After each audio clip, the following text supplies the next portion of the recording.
Chapter 421. Devil Class Students Don't Have Any Holidays. Yi Qing Luo's lips curled slightly as she placed her hands behind her back. Today is your free time, but tomorrow before 5 in the morning, you must report to the Mercenary Association's entrance. Mercenary Association? The students' eyes widened as they more or less guessed Yi Qing Luo's plan. Your abilities aren't bad, but you don't have any bit of actual combat experience. Yi Qing Luo ignored the shock in their eyes. Setting up a mercenary group and accepting missions for you to complete is the best way to increase your actual combat experience. Qiao, Jean continued. As for the accommodation for these 3 days, I've already arranged it. After you leave the academy, you can move to the mansion in the west of the city. The students immediately cried out. Some were cheering while some were wailing. In the process of completing the mission, there is a possibility that you will meet other mercenary groups and compete with you for the mission items. Yi Qing Luo's clear and melodious voice rose slightly. Her voice was gentle, but her aura suppressed the voices of the students. The outside world is not as clean as the academy. By then, if there are mercenary groups snatching items, it will be up to you to decide how you want to do it. The students tensed up. In this way, setting up a mercenary group was not only to complete missions, but also to fight with other mercenary groups. Thinking about it, it made them a little excited. Our aim is not to create trouble, but we are absolutely not afraid of trouble. If you are the one who creates trouble, I will not stop Vice Class Monitor from punishing you. But if anyone dares to offend us, I will be the first to go up. The students clenched their fists as they replied valiantly, yes. It was a holiday, and the academy was obviously livelier than usual. The students who came and went had excited smiles on their faces. The academy's entrance was filled with people. Those elders from the families were all here to welcome their families' hope and glory. Devil Class's students were disguised as ordinary students as they left the academy one by one. Yi Qing Luo guessed that during this holiday, the Yi family would not be peaceful. She rejected the few who wanted to leave the academy with her and entrusted Kitty, Li Tenai, Ruo Pan. She had to admit that Yi Qing Luo's intuition was very accurate. Before she reached the courtyard's entrance, she saw Yi Qing Qian, who was being crowded by the crowd. Smiling shyly, but her eyes were filled with unconcealable delight. A few female students gathered around her, talking about something. Yi Qing Qian smiled coquettishly, covering half of her face shyly from time to time. Seeing Yi Qing Luo, Yi Qing Qian immediately welcomed her with a smile. Seventh sister, let's go back together. Classmate Qing Qian, why did you drag her home with you? Although they are both daughters of the Three Springs sect, one is from the High Profound class, the other is from the Devil class. A female student beside her rolled her eyes in disgust. Exactly. If people were to see us, they would think that we are as useless as the Devil class. I don't even want to admit that such a person is a student of our academy. It's so embarrassing. Every single word around her were praising Yi Qing Qian and belittling Yi Qing Luo. Yi Qing Qian's pair of beautiful eyes that were pretending to be gentle were filled with a complacent smile. But Yi Qing Qian still rebuked the few people who were talking. Stop talking, seventh sister is, after all, my sister. Chapter 422. She had been in the hospital for almost a month and hadn't seen him for a long time. If she had the time to watch Yi Qing Qian act, she might as well visit Xiaoyu and care about his health. Yo, student Ye's temper isn't small. Since when did we act? Don't tell me we said something wrong. Isn't the Devil class a waste class? Did you think that you're not waste just because you were in the limelight during the freshman training? Aren't you still being punished by the instructors to the extent that you can't even take part in the training? Devil class is a waste class, and you still want to take part in the interclass competition 8 months later. I wonder what face you have to say such a thing. Heavenly Academy will be destroyed in the hands of you waste sooner or later. One after another, Ridiculing voices made the surrounding students cast their gazes over. The position they were standing at was coincidentally not far from the entrance of the courtyard. Those parents who came to fetch their sons and daughters also looked over when they heard these students' words. When their gazes fell onto Yi Qing Luo, they were all stunned by this lady's looks. But hearing that she was a student of devil class, no matter how beautiful her looks were, it was obliterated by the 3 words devil class. Towards other people's gazes, Yi Qing Luo had never put it to heart. Yi Qing Luo's gaze sunk slightly as her lips curled into a sneer. She pinched her own hand and twisted her neck. "Looks like you all missed the taste of my fist." Hearing the cracking sound of Yi Qing Luo's bones, these female students' faces turned pale as they subconsciously hid behind Yi Qing Qian. This action made Yi Qing Luo scoffed coldly. "Even a waste is so afraid. You intermediate profound class students are merely so." Saying that, she walked past these few people and walked out of the courtyard. Yi Qing Qian's gentle brows creased slightly as she scolded these useless female students in her heart. Seeing that Yi Qing Luo had already walked out of the courtyard, Yi Qing Qian immediately chased after her. Before she could call out to Yi Qing Luo, she heard a clear voice coming from the front. "Qing Qian." Yi Qing Qian's heart trembled as her face revealed a joyful expression as she raised her beautiful eyes and looked towards the direction of the voice. She saw Lung Feng Hua standing in front of a luxurious carriage, and in front of the carriage there was a row of imperial guards. It looked extremely eye-catching. He had gained a lot of face. Yi Qing Qian's face was flushed with shyness as her pair of beautiful eyes were about to burst into tears. The female student beside her covered her chest with both hands and teased, "Classmate Qing Qian, I told you His Royal Highness would come. Look, what an extravagant show. His Royal Highness the Crown Prince is so handsome and powerful. He treats Qing Qian so well that I can't find any fault with him. Student Qing Qian, since His Highness the Crown Prince personally came to the academy to pick you up, does that mean your wedding date is near?" Yi Qing Qian's delicate face turned even redder as she stomped her feet. "What nonsense are you talking about?" Like a little girl, she shyly broke away from the hands of the female students and jogged towards Lung Fenghua. The female students behind her knew that she was in a good mood, so they became bolder and teased her. "What nonsense are you talking about? Look at how excited you are to see your sweetheart. Your Highness." Yi Qing Qian trotted forward, a pair of beautiful eyes rippling like spring water. She was panting when her feet seemed to have bumped into something as she suddenly staggered and cried out in surprise. Lung Fenghua stretched out his hand and coincidentally caught Yi Qing Qian in his arms. "Slow down, you're in such a hurry. If others saw you, they would only think that you're the eldest miss of the Yi family who doesn't know etiquette." Although he said so, but the pampering in his tone was obvious. Chapter 4:23. Lung Fenghua's identity was outstanding, and he had put on such a big show.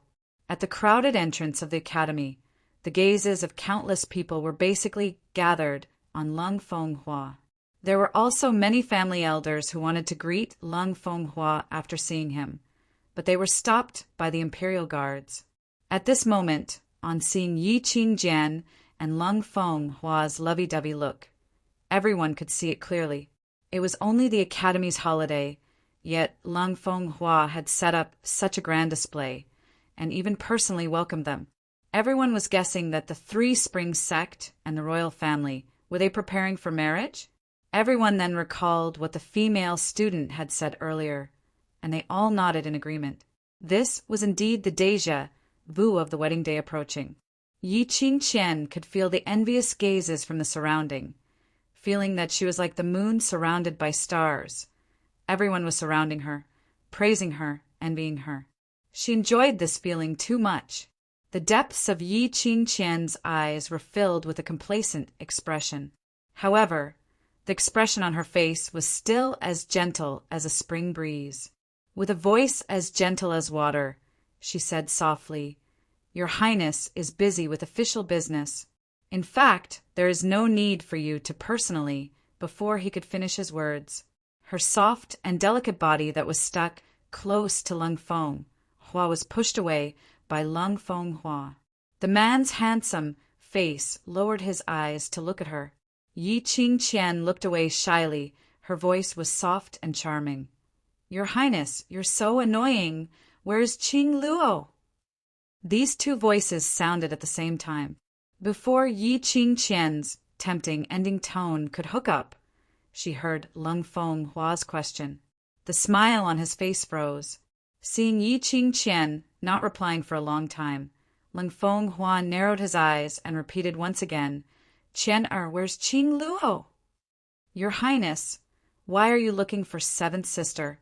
Yi Qing Jian quickly regained her senses and suppressed the displeasure in her heart, maintaining the gentle smile on her face. Lung Feng Hua curled his thin lips, but his eyes were fixed on a certain spot in the crowd. Suddenly he raised his voice and raised his voice. "She is this prince's future crown princess. This prince naturally came to take her home." This time round, the smile on Yi Qing Qian's face couldn't be maintained. Her face turned extremely pale in an instant. Her soft body trembled uncontrollably. Lung Feng Hua's words were like a ruthless slap on her face. The beating was loud and clear. Lung Feng Hua's voice was extremely loud. Like a clap of thunder, it exploded in everyone's ears. The information contained in these words was really huge. Could it be that Lung Feng Hua's extravagance today was not to pick up Yi Qing Qian, but to pick up the Yi family's seventh young miss who had been a waste for more than 10 years? Only then did everyone remember that Lung Feng Hua and the Yi clan's trash seventh young miss were engaged by the monarch himself. Then Yi Qing Jian actually ran over like a butterfly the minute she saw Lung Feng Hua, and even hooked onto his arm. What was she trying to do? Earlier, Yi Qing Qian's bunch of lackeys said that the crown prince was a perfect man and the wedding date was nearing. What were they up to? Everyone's gazes towards Yi Qing Qian had changed from the original envy to disdain and ridicule. The #1 beauty of Three Spring City was quite pretty, and her cultivation talent was strong too. However, his character was so low. Chapter 4:24. Eldest Miss Yi has indeed hooked up with the crown prince. The last time eldest Miss Yi went to the public square to find trouble with student Yi Qing Luo. Student Yi Qing Luo said that there was something going on between them. At that time I didn't think so, but now I've seen it with my own eyes. This atmosphere, this stance, they must have hooked up for more than 3 years. Shoo, lower your voice. If the crown prince hears this, we'll be the unlucky ones. They can even do such a thing. Are they afraid that we'll say anything? Look at them. They're already stuck together. The surrounding students muttered softly as they rushed towards Lung Feng Hua's direction, pointing and gossiping. After Lung Feng Hua raised his voice and said that sentence, he regretted it. But the words had already been said, and there were so many people who heard it, it was impossible to take it back. At this moment, the surrounding people's gazes were like needles staring at him, as they described the matter between him and Yi Qing Qian in an extremely filthy manner. Although Lung Feng Hua and Yi Qing Qian had indeed hooked up for many years, however, this was their private matter. Now that it was brought out in front of so many people, he, the crown prince of a country, was completely disgraced, especially now that the royal family was in turmoil. This stain of his could possibly affect his position as the crown prince. Thinking of this, Lung Feng Hua couldn't wait to give himself a big slap. He had always been cautious in his words and actions, and was very clear that any words and actions could possibly be used against him by the enemy. But he had not expected, today in front of so many people, he had committed such a lowly mistake. The Academy's entrance was not only filled with people from the West Continent, nor were they only from influential families. From all over the world, there were people with all kinds of statuses in Nirvana realm. Today's topic would definitely spread at an extremely fast speed in the entire Nirvana realm. Lung Feng Hua's heart was crying out in frustration, as his gloomy face suddenly pushed Yi Qing Qian away. His vision went past Yi Qing Qian, looking toward somewhere in the crowd. However, he discovered that the delicate figure that he had been longing for had disappeared without a trace. He intentionally said that he was here to fetch Yi Qing Luo, intentionally said it to Yi Qing Luo. They weren't too far apart, so no matter how noisy the surroundings were, Yi Qing Luo would definitely have heard what he said. But not only did Yi Qing Luo not take the initiative to look for him, she was nowhere to be seen. The minute he thought that because of her, the surrounding people had suspected the relationship between him and Yi Qing Qian, Lung Feng Hua's heart was filled with rage. After Yi Qing Luo walked out of the courtyard, she saw Yi Fengyu, who had been standing obediently at the entrance, waiting for her. After nearly 20 days, Yi Fengyu had grown a lot taller, and his body had also become a lot sturdier. Yi Qing Luo's eyes curved. "Little you." She quickly walked forward and grabbed Yi Fengyu's wrist. His wrist was no longer as thin and weak as before. It already had the feel of solid muscle. It had only been 20 days, yet Yi Fengyu had changed so much.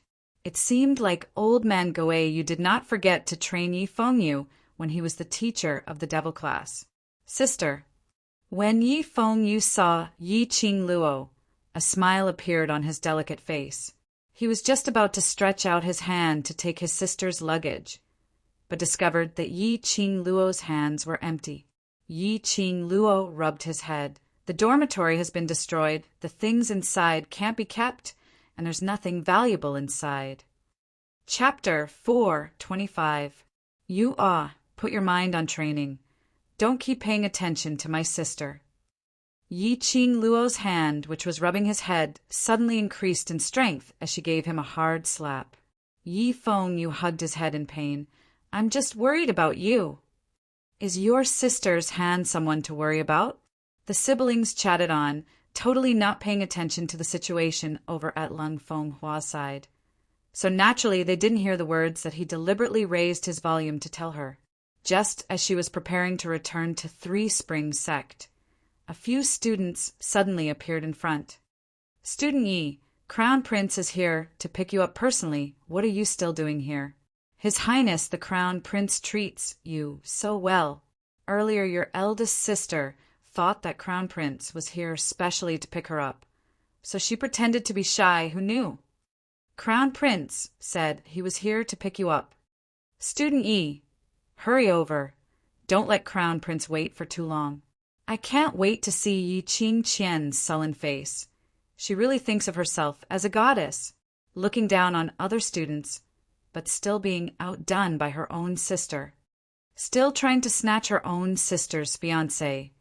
Only her face is big enough to do such a thing. These female students had obviously been bullied by Yi Qing Qian daily. This was a rare chance for Yi Qing Qian to lose her face in public, so they naturally wouldn't let it go. Hence, one by one, they started to search for Yi Qing Luo. Once they found her, they crowded around her and pushed her into the crowd. Yi Qing Luo was still in a daze when she heard a joyful voice. "Qing Luo!" She saw Lung Feng Hua walking over with an earnest face. His face was filled with his usual refined and warm smile. He walked to Yi Qing Luo's side and stretched out his hand to grab her wrist. His eyes were filled with worry. "I heard that you were attacked. Are you injured?" "After I heard this news, I have been so worried that I couldn't eat or sleep." His voice was gentle and filled with affection, like a young lad who had his first awakening of love, with a trace of bashfulness and a trace of cautiousness. "I know today is the school's holiday, so I immediately came to pick you up. Now that I see that you are fine, I can rest assured." If it wasn't for the fact that she knew Lung Feng Hua's true colors, Yi Qing Luo would have been deceived by his superb acting skills. Whereas for Yi Qing Jian, who was standing by the side, her entire face was sunken as she stood stiffly by the side with an awkward and embarrassed expression.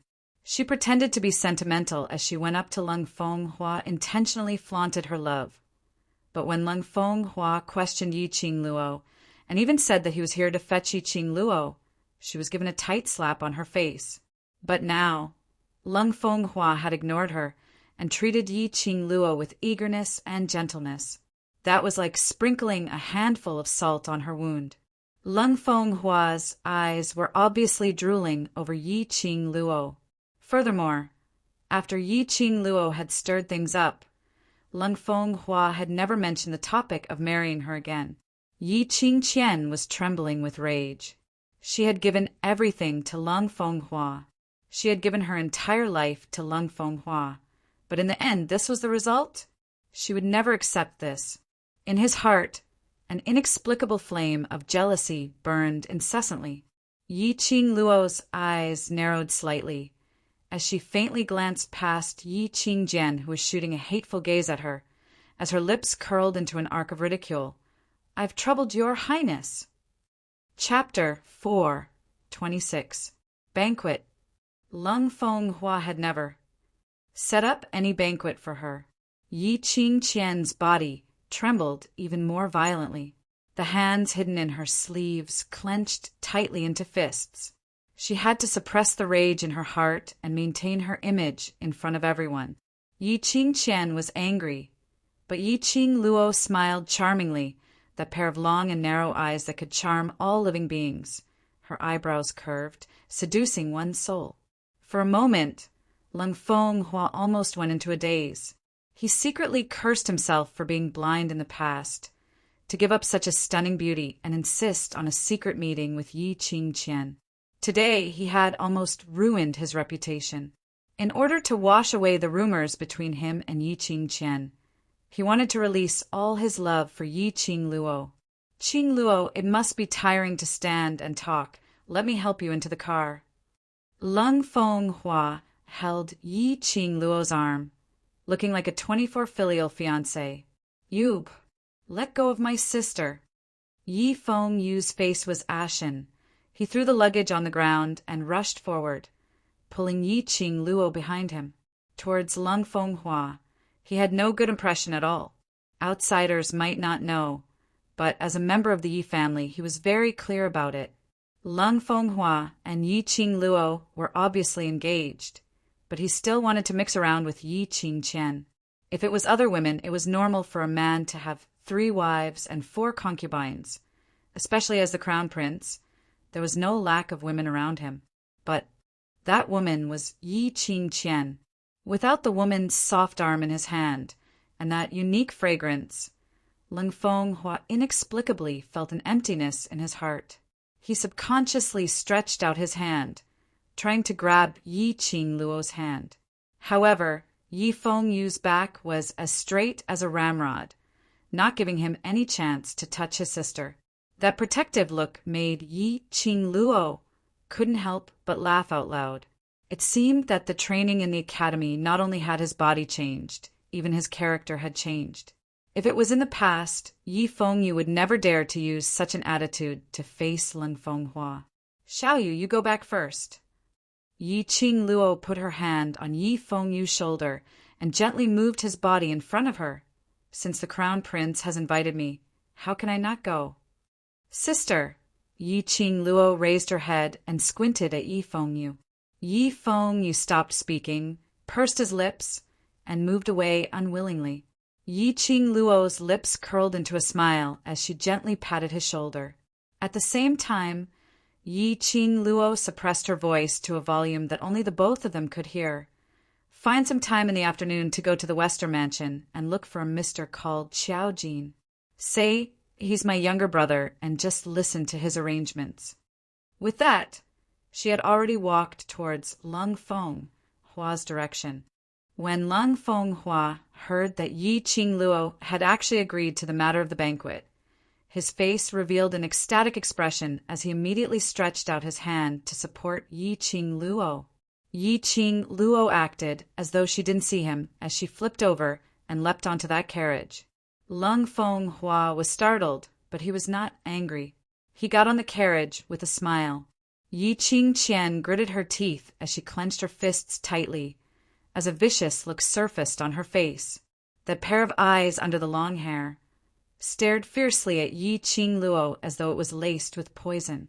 "Eldest young miss, Yi seems to be very dissatisfied with this highness?" Lung Fenghua narrowed his eyes. How could he not feel Yi Qingqian's hatred?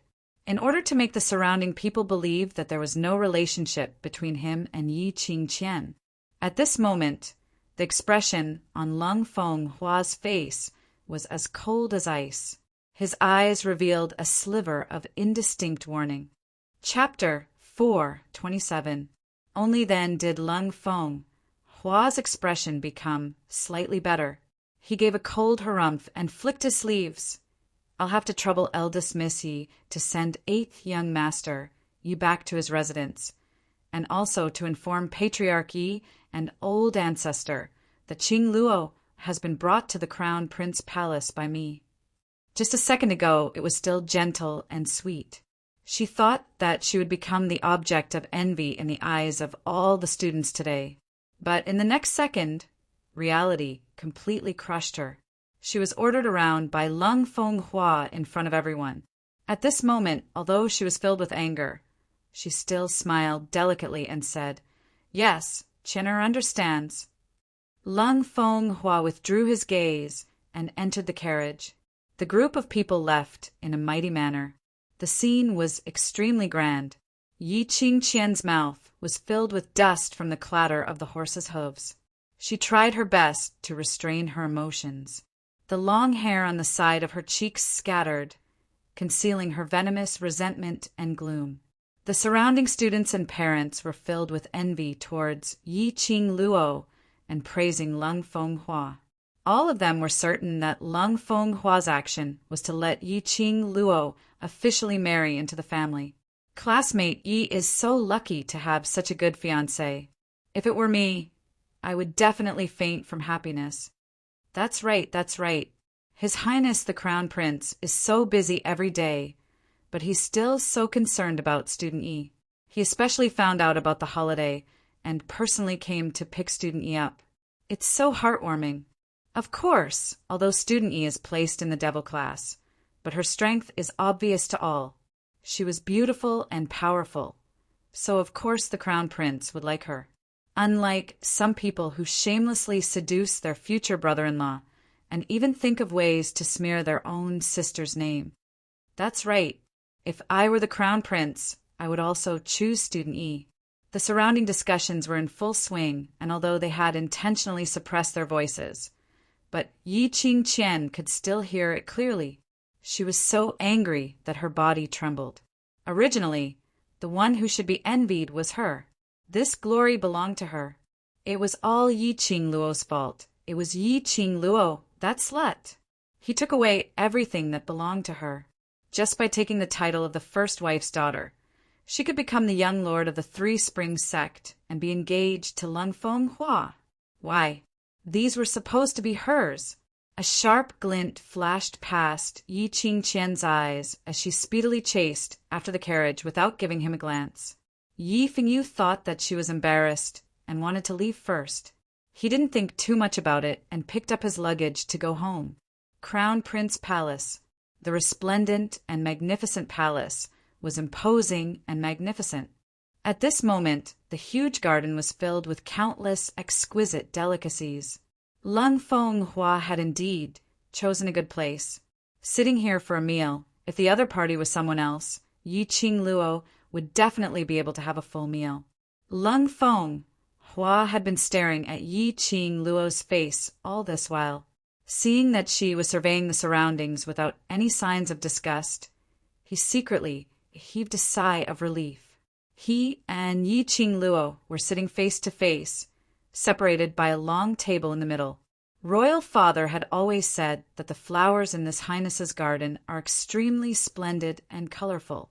But when Qing Luo sits here, she is more beautiful than the flowers, and the surrounding flowers lose their color. Lung Fenghua was holding a wine glass. His black eyes were infatuated, and he didn't even try to hide his love for her. When Yi Qingluo heard that, She scoffed lightly as her long and narrow eyes rippled with a trace of cold smile. "Oh, your Highness is questioning the monarch's foresight?" "No, it's not that." Lung Feng Hua choked as his expression turned embarrassed. His main point was obviously to praise Yi Qing Luo for being more beautiful than the flowers. Why did Yi Qing Luo place the main point on the first half of the sentence? Chapter 428. Lung Feng Hua smiled calmly and revealed a trace of flattery. "Qing Luo is exceptionally intelligent. This Highness knows that my thoughts can't be hidden from you." Yi Qing Luo rolled her eyes and scoffed. Don't say it as if she knew him very well. She didn't have the leisure to guess Lung Feng Hua's thoughts. It was just that Lung Feng Hua's performance was too obvious. Lung Feng Hua raised his wine glass towards Yi Qing Luo. "Since Qing Luo has already come straight to the point, then I shall not beat around the bush." He downed the wine in his cup in one gulp. His actions were noble and elegant, like a prince of a country. Only, after he placed it on the wine cup, his gaze towards Yi Qing Luo became earnest again. That day in the magic beast forest, Qing Luo seemed to be able to tame mirage beasts and even ride on the mirage beast's back. Is there any special method? As expected long ago when Lung Feng Hua raised the invitation, Yi Qing Luo had already guessed his motive. She had more or less heard about the recent turmoil in the royal family. Although Lung Feng Hua had always been the crown prince since he was born, his foundation was really not solid. In the royal family, as long as there was evidence to prove that he wasn't the best candidate, then he would be deposed. Lung Feng Hua was originally outstanding because of his cultivation talent. But now, no matter how hard he tried, he was unable to touch the barrier to break through. Especially recently, because of Yi Qing Luo's matter, it caused his reputation to not be good. Lung Feng Hua was naturally very anxious. The only way was to break through to the Earth Profound realm as soon as possible and become the first prince to step into the Earth Profound realm. His position as the crown prince would be secure. The last time Lung Feng Hua appeared in the magic beast forest, it was to find the magic crystal gems. He wanted to break through. In the end, Yi Qing Luo appeared and messed up all the plans. If Lung Feng Hua wanted to advance, he would definitely come to find her. "Qing Luo, if you are able to teach this Highness the ability to tame mirage beasts, this Highness promises you that the future Empress of the West Continent will definitely be you." Lung Feng Hua saw that she didn't reply for a long time, and his heart became anxious, and he immediately opened up a new condition. If he could secure the position of crown prince, Yi Qing Luo would also be able to secure the position of crown prince's imperial concubine. In future, when he succeeded the throne, he would immediately confer Yi Qing Luo as his empress. He was only below one person and above tens of thousands. He believed that no woman in the world could escape from such a promise.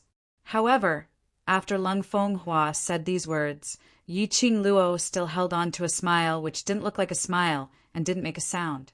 The more she did not speak, the more Lung Feng Hua's heart was beating like a drum. Now that he had a request for Yi Qing Luo's help, he didn't dare to display his crown prince's attitude. Lung Feng Hua was very clear that Yi Qing Luo was not an obedient lady. If the hard way didn't work, then he would use the soft way. Adding on to the sufficient benefits, an intelligent lady like Yi Qing Luo would definitely make the best choice. Lung Feng Hua poured another cup of wine. "Qing Luo, consider it carefully. This Highness really likes you. In the future, you will also be this Highness' wife. If you help this Highness now, you are also helping yourself." Yi Qing Luo narrowed her eyes slightly as an enchanting ray of light flashed past. She put her index finger on her lips and covered her mouth as she chuckled. "If eldest sister heard what your Highness said to me, how sad would she be?" "I have nothing to do with eldest Miss Yi." Lung Feng Hua immediately shook his head as he spoke righteously. "Since this Highness is your fiancé, then eldest Missy is also this highness' future sister. No matter how lustful this highness is, I will absolutely not do such a rude thing. Chapter 429. This tone was filled with concern, mixed with traces of affection.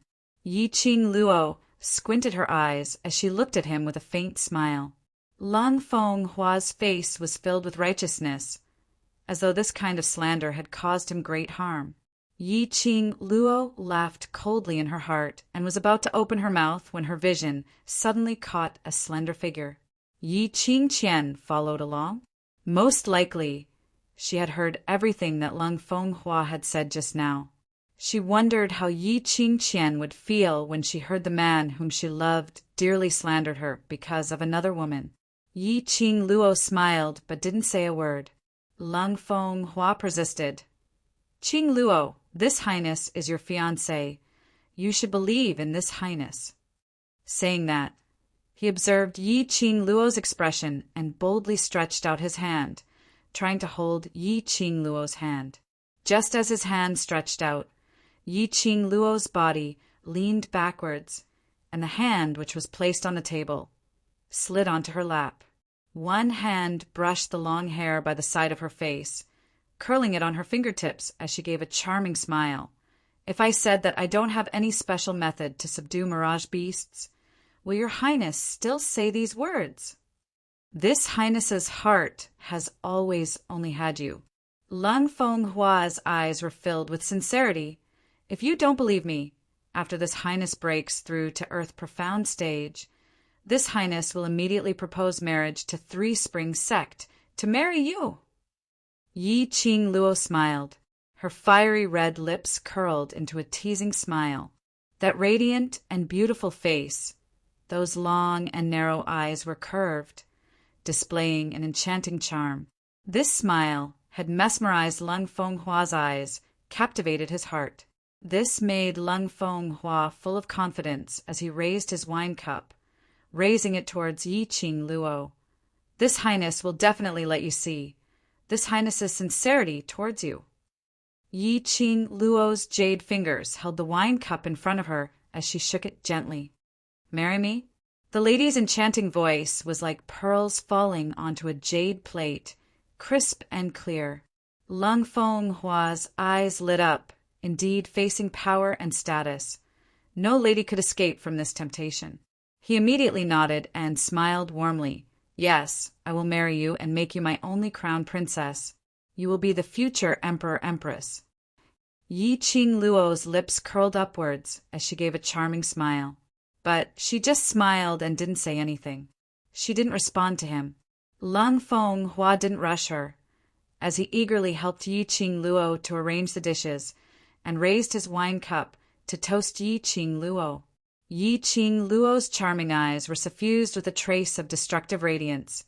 Her jade fingers that were hooked around the wine cup gently caressed the wine cup, immediately pasted it on her pink lips, and drank the wine into her mouth. Lang Feng Hua's eyes suddenly lit up. Although he concealed his expression very well, the uncontrollable smile on his face revealed his current mood. Yi Qing Luo pretended not to see his strange emotions and put down the wine cup. Just for a way to tame mirage beasts, your highness has sacrificed yourself. Her voice was filled with mockery. The corner of his mouth curled up into a smile full of ridicule. But, your highness, have you forgotten that I had already divorced your highness when you and big sister were secretly having an affair and trying to break off the engagement? The smile on Lang Feng Hua's face froze. Yi Qing Luo slowly stood up. Her devastatingly beautiful face held a dazzling smile. Your highness, are you trying to enjoy the bliss of having two wives?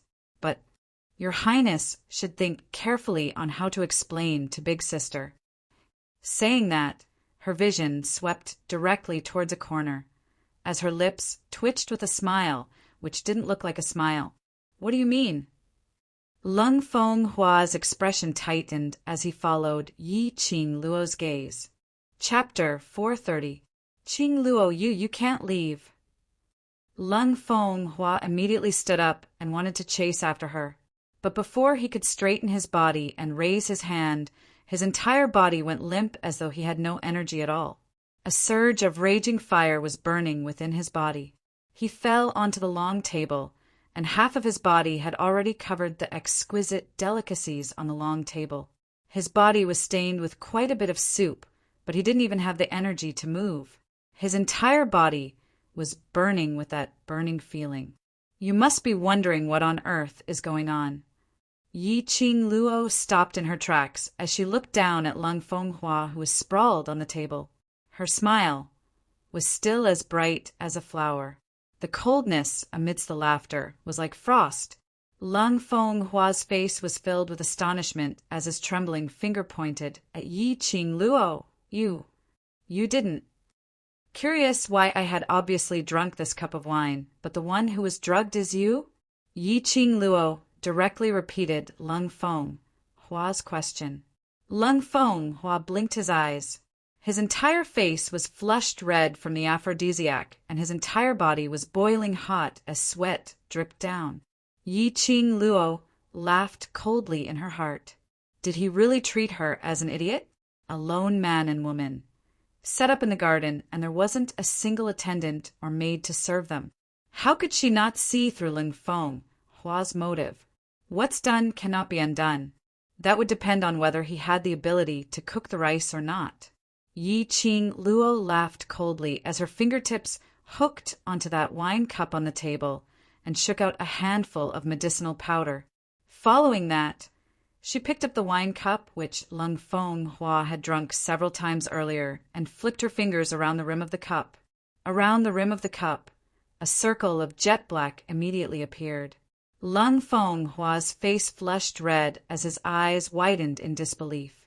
Yi Qing Luo had obviously not touched his wine cup, and he had been staring at her. How did she do it? This lady emphasizes on reciprocity, and I will return you double the amount.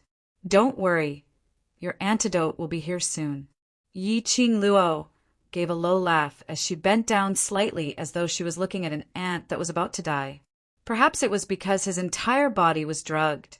Lung Fenghua could clearly sense that the lady's fragrance had entered his nose. The burning sensation in his body felt like it was about to explode. Not knowing where the energy came from, he suddenly stood up and pounced towards Yi Qing Luo's direction. This pounce caused his abdomen to receive a vicious kick from Yi Qing Luo. Lung Fenghua was caught off guard by this kick, and he was sent flying. Coincidentally, he bumped into the rockery in the corner. Lung Fenghua landed heavily on the ground. He felt a sharp pain in his chest and coughed out blood. However, this pain did not quell the raging fire in his body. A woman in green and white walked out from behind the rockery. She stared coldly at the direction where Yi Qing Luo left. Her facial features were sinister and terrifying. What trick was Yi Qing Luo playing? He actually gave Lung Fenghua to her just like that? Yi Qing Qian's brows creased tightly, unable to understand Yi Qing Luo's actions. She lowered her head and stared at Lung Fenghua, who was lying by her feet. His face flushed red as his hands kept on tearing off his clothes. Thinking of how he had fawned over Yi Qing Luo earlier, a glint of hatred surfaced in her eyes. He should have known about Lung Fenghua's fickleness. However, in this scene, her heart was moved by Lung Fenghua. She had obviously gotten close to Lung Fenghua in order to walk up to a higher position, not wanting to live under someone else. But this heart had uncontrollably fallen in love with Lung Fenghua. Looking at Lung Fenghua's wriggling body, his face filled with pain, she couldn't bear it. She slowly squatted down and took out a handkerchief from her bosom, helping Lung Fenghua to wipe his sweat. Bear with it for a while. I'll get someone to carry you to the bedroom. Only when her hand had just touched Lung Fenghua, her wrist instantly tightened and she had been forcefully pressed onto the ground by Lung Fenghua. Chapter 431. Just as she walked out of the Crown Prince Palace, Yi Qing Luo saw Yi Fengyu, who was twitching uneasily not too far away. Her heart warmed, and a warm smile appeared on her face as she walked towards him. "Sister." The moment Yi Fengyu saw Yi Qing Luo, his eyes lit up and immediately trotted forward to grab her hand. "Are you all right? Are you okay?" His eyes were filled with worry as he anxiously pulled Yi Qing Luo to check if she was injured.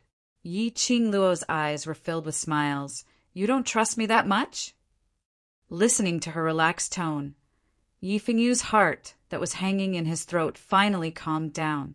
His Highness, the Crown Prince, was definitely up to no good by asking his sister for a gathering. Although Big Sister is powerful, there are so many experts in the Crown Prince Palace. Big Sister will be at a disadvantage if she is alone. No matter how he thought about it, Yi Fengyu was still worried, so he simply followed them. If Yi Qing Luo was a little later, he would definitely barge into the Crown Prince Palace. "Xiaoyu, I have a mission for you." A crafty smile surfaced on Yi Qing Luo's charming eyes as she leaned close to Yi Fengyu's ear. "Go to Second Prince's residence and tell him to bring along some pedantic old ministers who have a say in the palace to the Crown Prince's garden. I've prepared a big gift for him." When Yi Qing Luo returned to Three Springs Sect, Second Madam and a bunch of maids were standing at the entrance. Seeing Yi Qing Luo, Second Madam's well-manicured brows knitted tightly. "Where's Qianer?" Today was the Academy's holiday, and in order to reflect the independence of the Three Springs Sect's children, Old Madam had forbidden her to fetch Yi Qing Qian from the Academy. Second Madam had prepared pastries early in the morning and led a group of maids to wait for Yi Qing Qian at the door. They had already waited for 4 hours, and there was no sign of Yi Qing Qian. He had not expected Yi Qing Luo, this slut, to come back first. "You're looking for eldest sister?" Yi Qing Luo raised her brows as her lips curled into a strange smile. "Eldest sister has been picked up by the Crown Prince." On hearing that it was Lung Fenghua who had fetched Yi Qing Qian, Second Madam's worried heart was finally relieved. But when he saw the smile on Yi Qing Luo's face, he suddenly felt a little strange. But he couldn't tell what was strange about it. The one who brought Yi Qing Qian away was Lung Fenghua. Perhaps this little slut saw that her own fiancé had brought away another lady and was suppressing her anger. With this thought, the Second Madam did not think too much about it. She called for a group of maids and returned to the mansion, swaying her hips. Yi Qing Luo sneered as her eyes were filled with ridicule. Now he should be happy. Later, there would be plenty of places to cry. Yi Qing Luo narrowed her eyes and entered the Three Springs Sect. She didn't follow the rules and report to old Grand Madam first, but went straight back to her own courtyard. Not long after, Yi Fengyu returned. The things which Yi Qing Luo had instructed, he had already completed them. When I first said this, the second prince didn't believe me, but when I said Big Sister's name, he immediately believed me. Yi Fengyu frowned in confusion. Could it be that Big Sister knows the second prince? "I don't know him." Yi Qing Luo raised her arm and rubbed Yi Fengyu's head. "He trusts me, which proves that he is a smart man. Compared to Lung Fenghua, he is more suitable to be the crown prince." Hearing this, Yi Fengyu's expression immediately changed. Be the crown prince? Could it be that Big Sister wants to let the second prince replace the crown prince? He totally didn't expect that he was just running an errand to pass a message, and it could affect the change of the crown prince's position. Don't worry about other things. Just watch the show. Yi Qing Luo narrowed her eyes, reflecting a meaningful cold arc. Chapter 432. The news of the siblings' return to the mansion reached the elder ancestors' ears immediately. However, the two siblings stayed in the courtyard and had no intention of coming to see her. Second Madam Yuqi whispered in her ear. Yi Qing Luo totally didn't put Old Madam in her heart and even instigated the usually obedient Yi Fengyu to not put Old Madam in his eyes. Old Grand Madam was most concerned about the younger generation's respect towards her, so she immediately called for the old maid to bring Yi Qing Luo and her brother over. Yi Qing Luo led Yi Fengyu to the main hall and saw old grandmadam sitting on the soft chair, knocking on the wooden fish. Madame Yuchi stood respectfully at the side, looking submissive. It seemed that Madame Yuchi's authority as the mistress of the household had not returned to her. Old 7 and Old 8 are back. Old Ancestor squinted his eyes like a soft snake, giving off a cold glow. Yi Fengyu reflexively straightened his back and bowed slightly towards the Elder Ancestor. Yes, Elder Ancestor, you has returned. Yi Qing Luo's slender brows creased slightly as she stood by the side, not saying a single word. Number 7, I heard that your eldest sister had been taken away by the Crown Prince. Old Grandmadam didn't probe deeply into Yi Qing Luo's attitude, but instead found a topic to talk about. Yi Qing Luo raised her eyebrows. I thought I had already made it very clear to second aunt. Madame Yuchi's face paled slightly as she hid behind Elder Ancestor. She's just a young lady. She's not even married yet, and she's already so close to His Highness the Crown Prince. If other people hear about this, they'll only laugh at Three Springs sect for not knowing how to educate young ladies. Grand Elder's face darkened slightly as he turned to glare at Madame Yuchi. Madame Yuchi's body trembled, and she lowered her head, looking like she was humbly being scolded.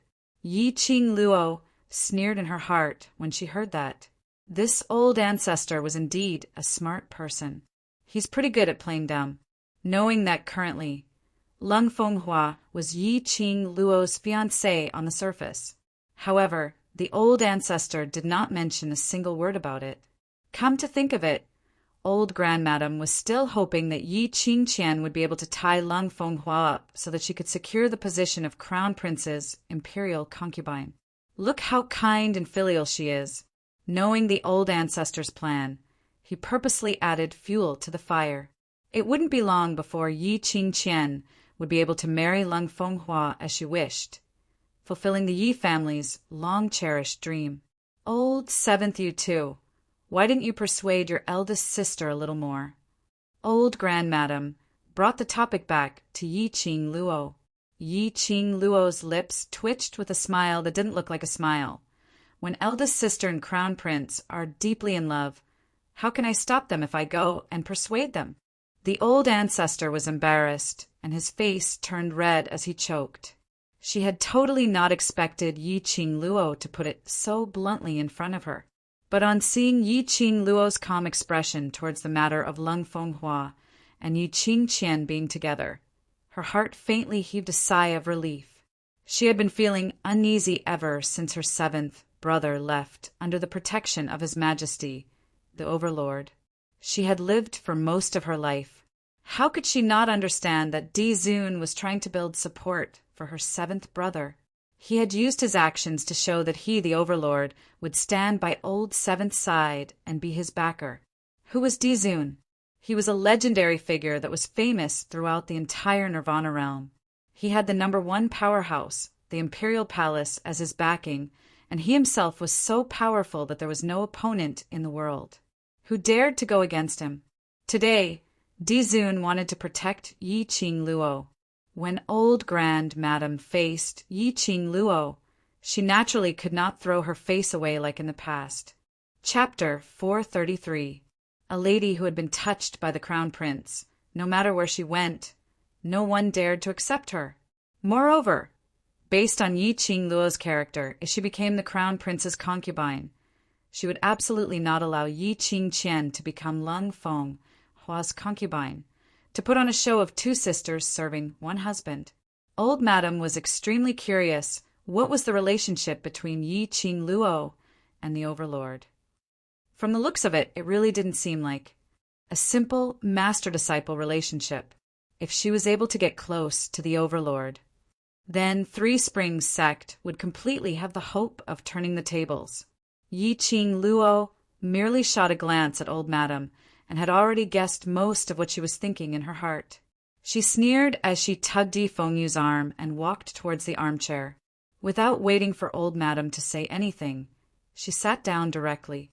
Such a disrespectful attitude made old Madam's face sunk as her brows creased, and her expression was filled with disgust.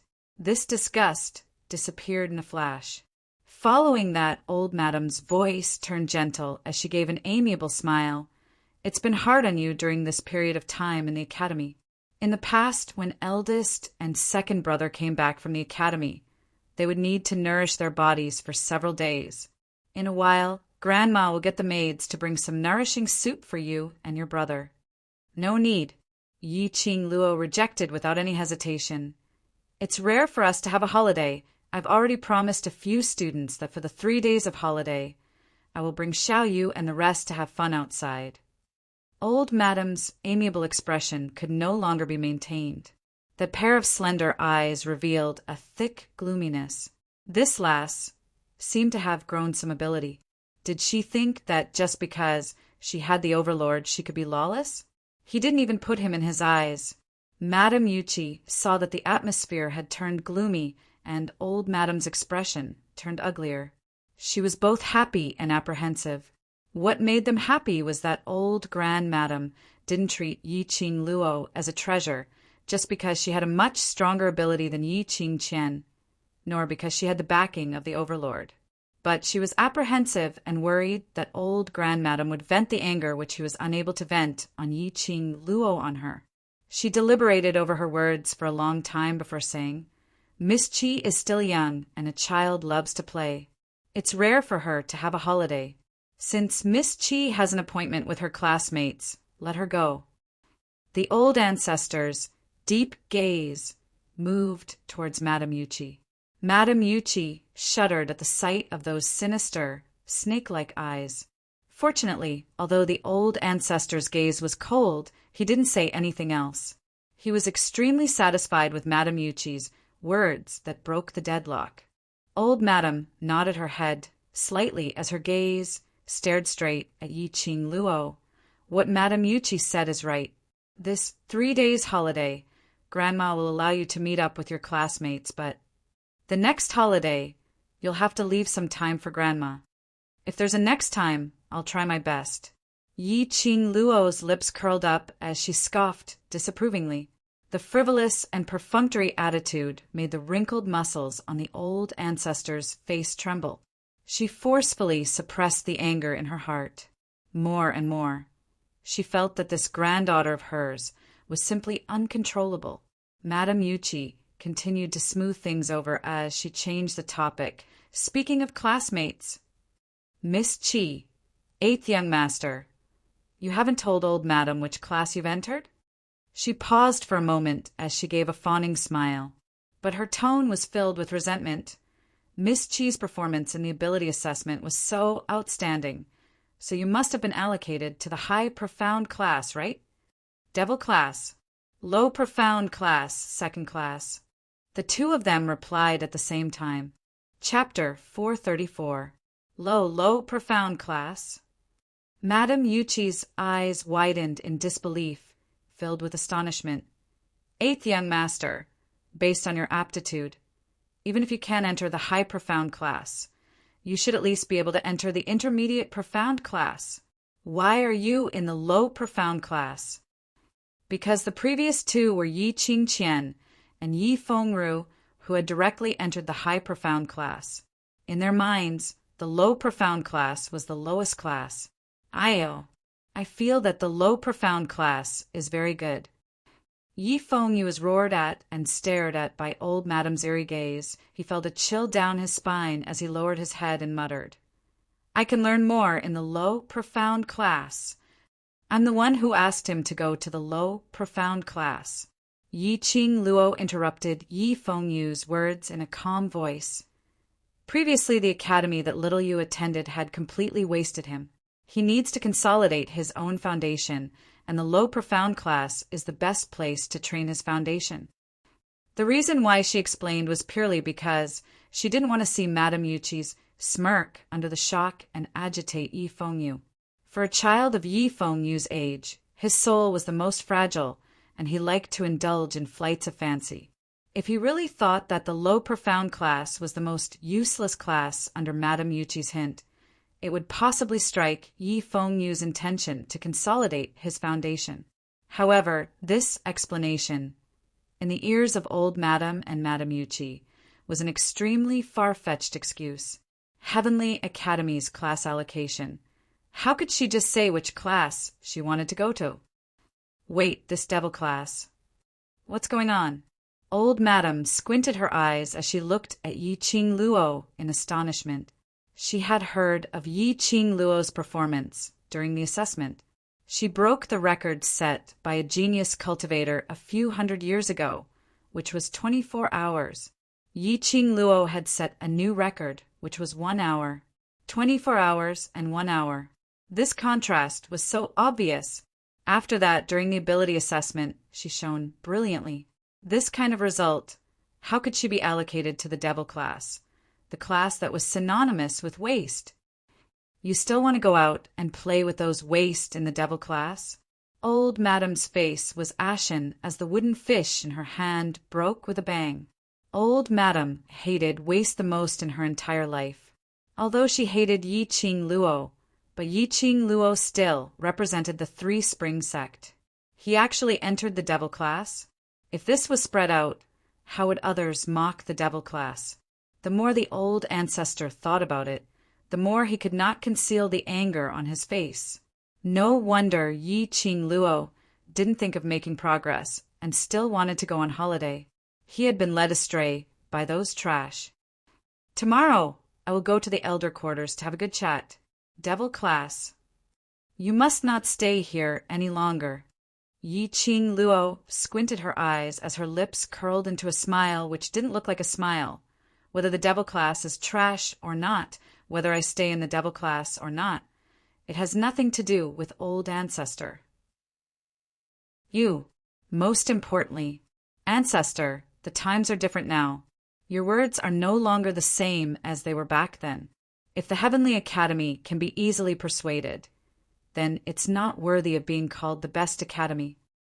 Old Grand Madame's expression was a mix of green and red, although what Yi Qing Luo said was indeed the truth. But for a junior to say this in front of her face, her old face couldn't take it. Seventh young mistress, what are you saying? Madame Yuchi saw that old Madame was angry and immediately went forward as she gently caressed old Madame's chest and passed her some tea as she turned her head to look at Yi Qing Luo. Old Madame is concerned about you and thinking of your future. If you're not willing, then so be it. Why must you use words to stab old Madame? Old Madame drank a mouthful of tea as she calmed her anger down. A pair of malicious eyes stared coldly at Yi Qing Luo. Yi Qing Luo's lips curled up slightly as she calculated the time. The real show was about to start. She stood up as she gave an extremely elegant smile. If you have the time to care about me, why don't you care more about that eldest young missy who brings glory to the clan? Chapter 435. What rubbish are you sprouting? Old Madame is fine here. How is it not good? Madame Yuchi's brows creased as her heartbeat sped up. Not knowing why, there was an ominous premonition spreading in her heart. She took a look at old Madame and strode forward as she lifted that follower and gave him 2 tight slaps. That follower cried out in pain as he held his cheek. It's not that old Madame is not good. It's eldest young miss. What did you say? On hearing that it was Yi Qing Qian, Madame Yuchi's expression suddenly congealed as she tugged the follower's collar. What did you say? What happened to Qian? The follower was so frightened that he trembled. Eldest young miss. Eldest young miss was carried back by the royal family's men. Crown Prince was carried by the side, and Eunuch Chang. Eunuch Chang received the imperial edict. Madame Yuchi's face turned pale as she staggered backwards. Her mind was filled with the words of her daughter being carried back. Old Madame was still considered calm, but the expression on her face was filled with viciousness. A pair of icy cold eagle eyes looked at Yi Qing Luo, as though she was suspecting if this matter was caused by her. Yi Qing Luo's lips twitched as she looked at her calmly with a, "I don't know what's the situation" expression. Old Madame stood up in doubt as she stared at Madame Yuchi, who seemed as though she had lost her soul. "Useless fellow! Quickly help me out to receive the imperial edict." Madame Yuchi seemed as though she had just awoken from a dream as she hurriedly supported old Madame as the two of them hurriedly walked out of the main hall to receive the imperial edict. Sister. Surely it can't be. Yi Feng Yu had participated in this matter previously, and when he heard Yi Qingqian being carried back, his expression changed slightly. "You can just pretend that you don't know anything." Yi Qing Luo raised her finger as she placed it on her brother's mouth. "Your sister, is helping the Yi family to realize a beautiful dream." Indeed, it was realizing a dream. But this dream wasn't beautiful at all. As what Yi Qing Luo had expected, it was exactly the same. In the Crown Prince Palace, the aphrodisiac which Lung Fenghua wanted to use on Yi Qing Luo was multiplied by several times, and made Lung Fenghua drink it himself. The moment he touched a woman, he was like a ferocious beast. How could he stop? Yi Qing Luo's kick had specially sent Lung Fenghua to where Yi Qingqian was hiding. Everything that happened after that happened naturally. In the first place, there was no brotherly love between the royal family because of the power struggle. The second prince had long wanted to find a chance to get rid of Lung Fenghua and replace him. Now that he heard that Yi Qing Luo had prepared a huge gift for him, he found the best excuse right now. Crown Prince as the Crown Prince, he should set an example and not provoke Yi Qingqian while maintaining the engagement with Yi Qing Luo. These pedantic old ministers had long been displeased with Lung Fenghua and Yi Qingqian's matter. Now that the second prince had taken the lead, he was naturally happy to go. In his heart, he felt that the second prince was a reasonable person who valued brotherhood. Thus, with the second prince leading the three old ministers, they majestically made their way to the Crown Prince Palace. After seeing the group of people coming, the two gatekeepers fell to the ground on the spot. Seeing this situation, the few old ministers realized that something was amiss and immediately broke the door open. In the entire Crown Prince Palace, not a single sound was heard and not a single attendant or maid was seen. Second Prince had long received Yi Feng Yu's instructions and intentionally led the three old ministers to the garden. After that, the entire garden was set up with a long table. The delicacies on the table were scattered all over the ground, whereas in everyone's ears they could obviously hear that man's rough growl and panting which made one blush. Chapter 436. When she heard the voice, the lady who was lying on the ground, covered in bruises, stretched out her hands and kept shouting, "Help! Help!" That voice was hoarse. Apparently she had been shouting for a long time and her throat was sore. This scene completely stunned the few of them, especially the three old ministers. They were originally pedantic and their thinking was old-fashioned. Now that they saw Lung Fenghua doing that improper thing in the garden in broad daylight, they were so infuriated that they started to tremble. Second Prince heard the old official scolding him nonstop and finally understood what Yi Qing Luo was referring to when she mentioned about the huge gift. This big gift, he was very satisfied. Luckily, when he invited the three old ministers, the excuse he used was precisely about Lung Fenghua and Yi Qingqian's matter. Coincidentally, they bumped into each other. Second Prince smelled the blood in his nose and had the profound meaning in his eyes, revealing a flustered expression as he went up to stop them. Lung Fenghua was like a beast at this time, totally ignoring the onlookers, as he fiercely bullied the lady below him. Second Prince, because of this, was beaten up a few times. After a long while, he finally managed to block Lung Fenghua. Both of them were already dripping with blood. Second Prince took off his clothes and covered Yi Qingqian's body. Although the three old ministers were angry, but he was after all the Crown Prince, one by one they stepped forward and took off their clothes to cover Lung Fenghua. In the process, the three old ministers were beaten up quite a bit. This matter, naturally, quickly reached the palace. The monarch was furious. If Lung Fenghua and Yi Qingqian were acquainted privately, no one knew. The monarch would turn a blind eye, that was fine. But now, in broad daylight, dismissing the maidservant in the garden. And for the few old ministers to see it clearly. Moreover, he had even beaten up these 3 old officials. When he heard that when Yi Qing Luo was carried for treatment, she had already fainted, and her lower body was covered with blood, the monarch almost fainted from anger. Even Three Springs sect, compared to the other 3 major sects, had declined quite a bit. But no matter what, it was still one of the 4 major sections.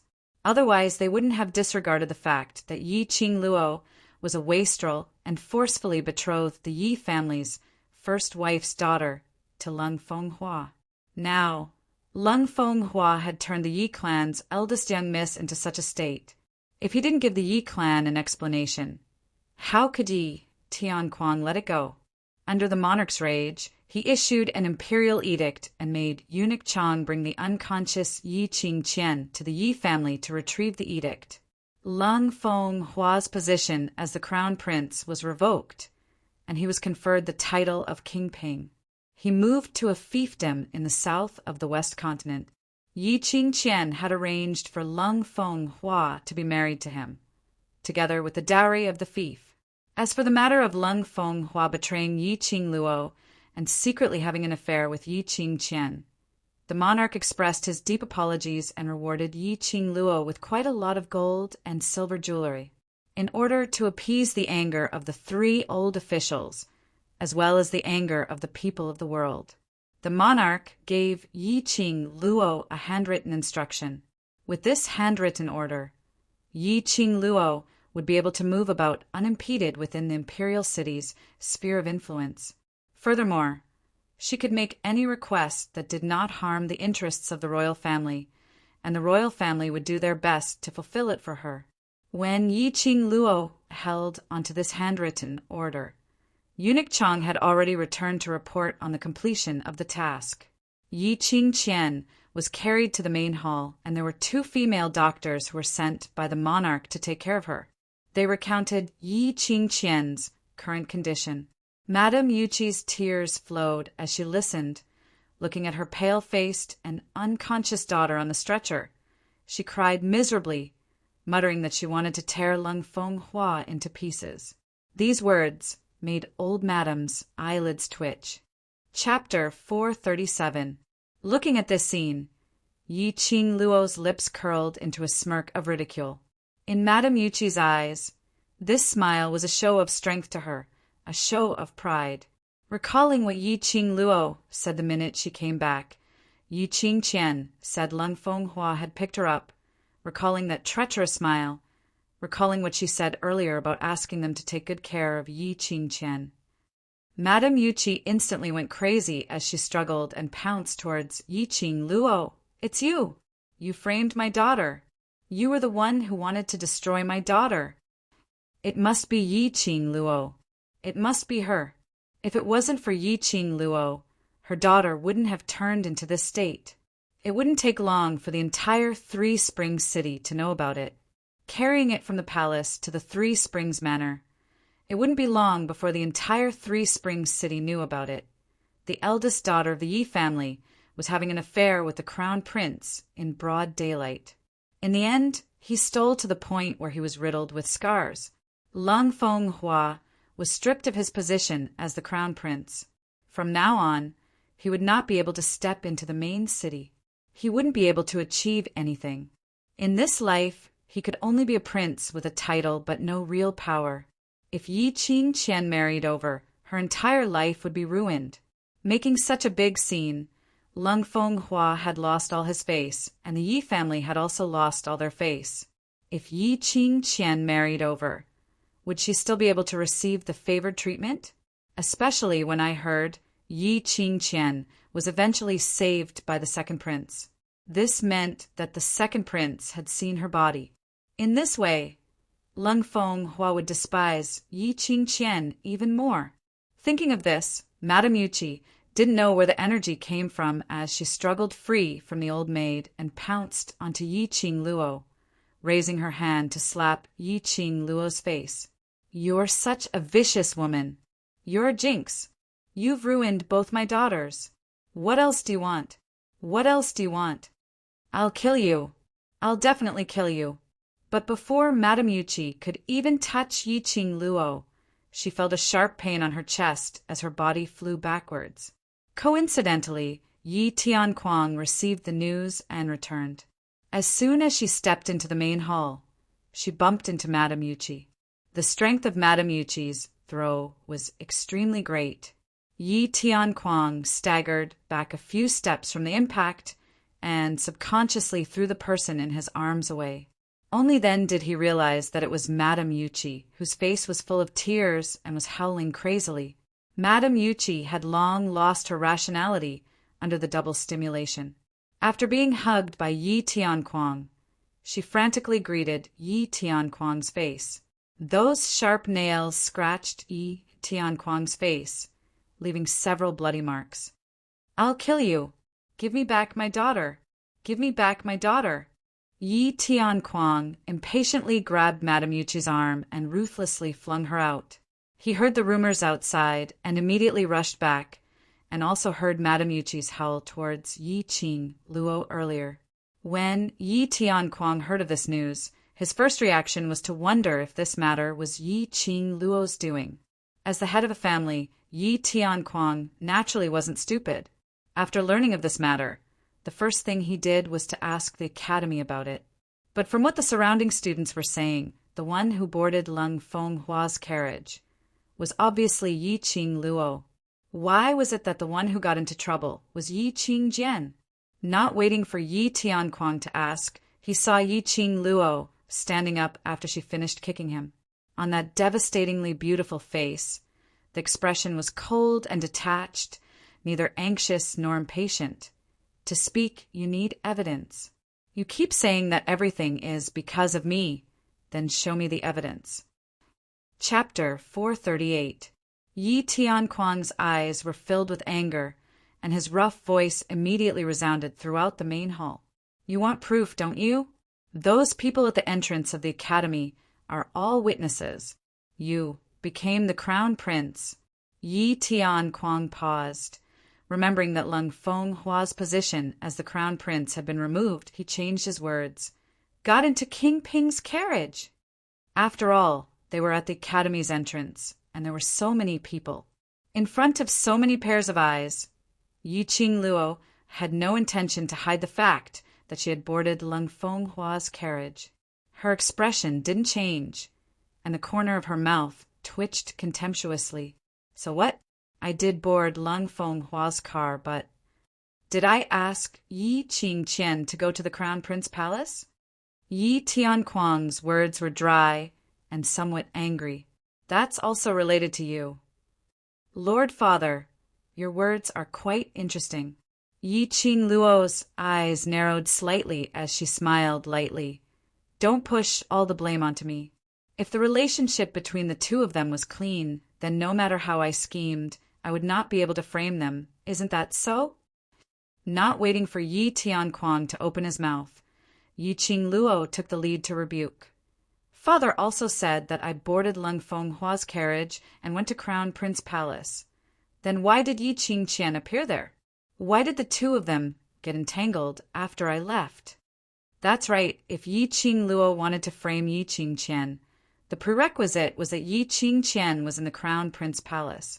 After asking outside the Heavenly Academy, those who had seen Lung Fenghua personally escorting Yi Qing Luo to the Crown Prince Palace were all ridiculing Yi Qing Qian for overestimating her own capabilities, attempting to snatch her sister's fiancé.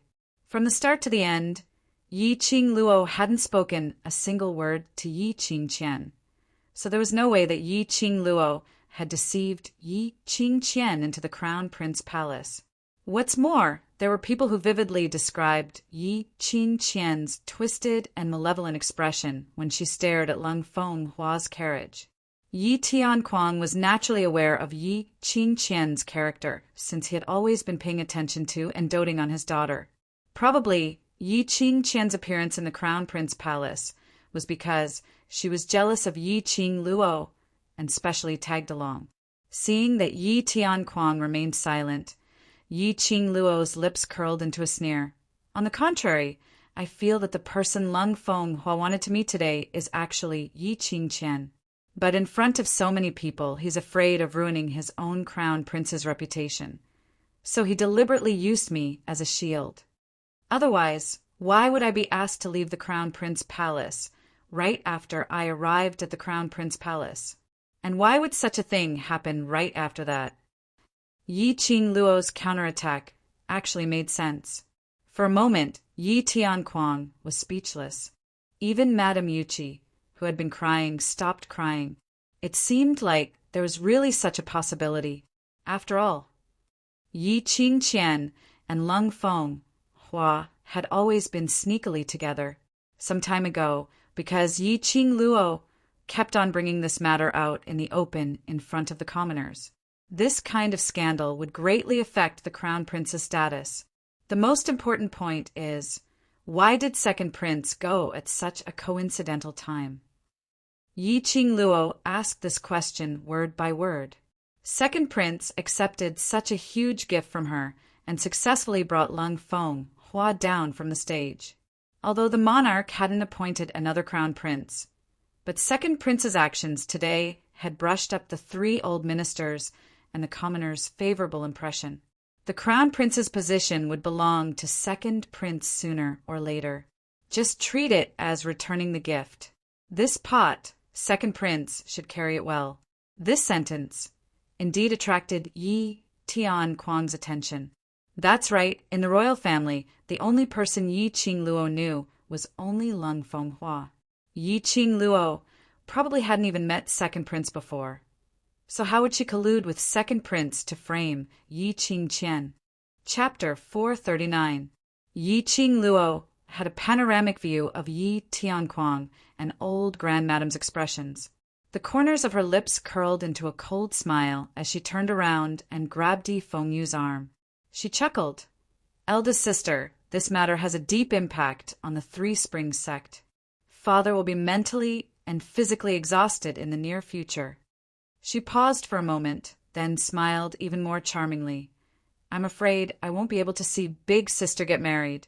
Then I'll have to trouble Father to congratulate Big Sister on my behalf, and congratulate her for finally getting married to Lung Feng Hua.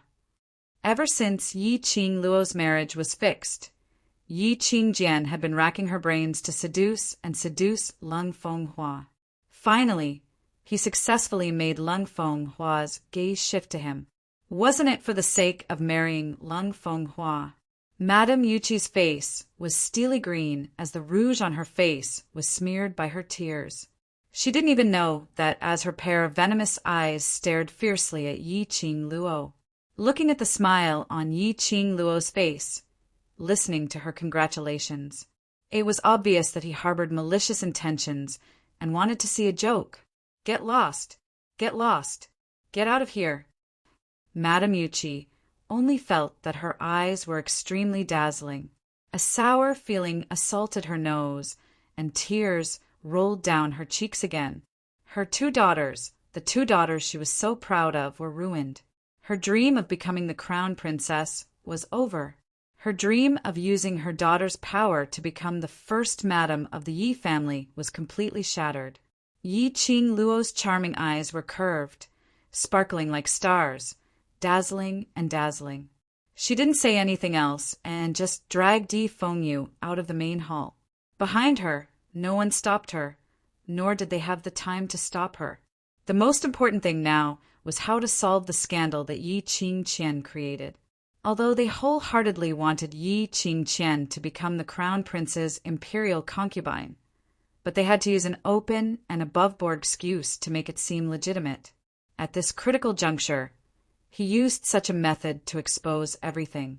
Yi Qing Qian would only bear the infamy of being a slut who had no bottom line to forcibly take her sister's fiancé. He probably wouldn't be able to wash himself clean in this lifetime. The Three Springs sect was also deeply affected, and people were pointing fingers at them. They were badly battered, but Yi Qing Luo was extremely relaxed. The two of them walked all the way out of the Three Springs sect's residence. Yi Qing Luo released her brother's wrist and walked towards the west of the city. Yi Fengyu followed closely behind his sister's footsteps, his face filled with anxiety and worry. "Sister, aren't you afraid that when Yi Qingqian wakes up she will expose you?"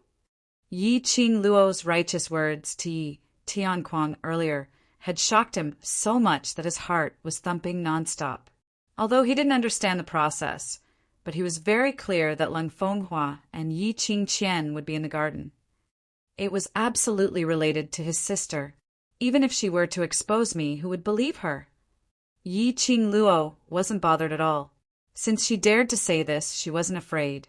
The current Yi Qingqian's reputation had hit rock bottom and she was full of curses.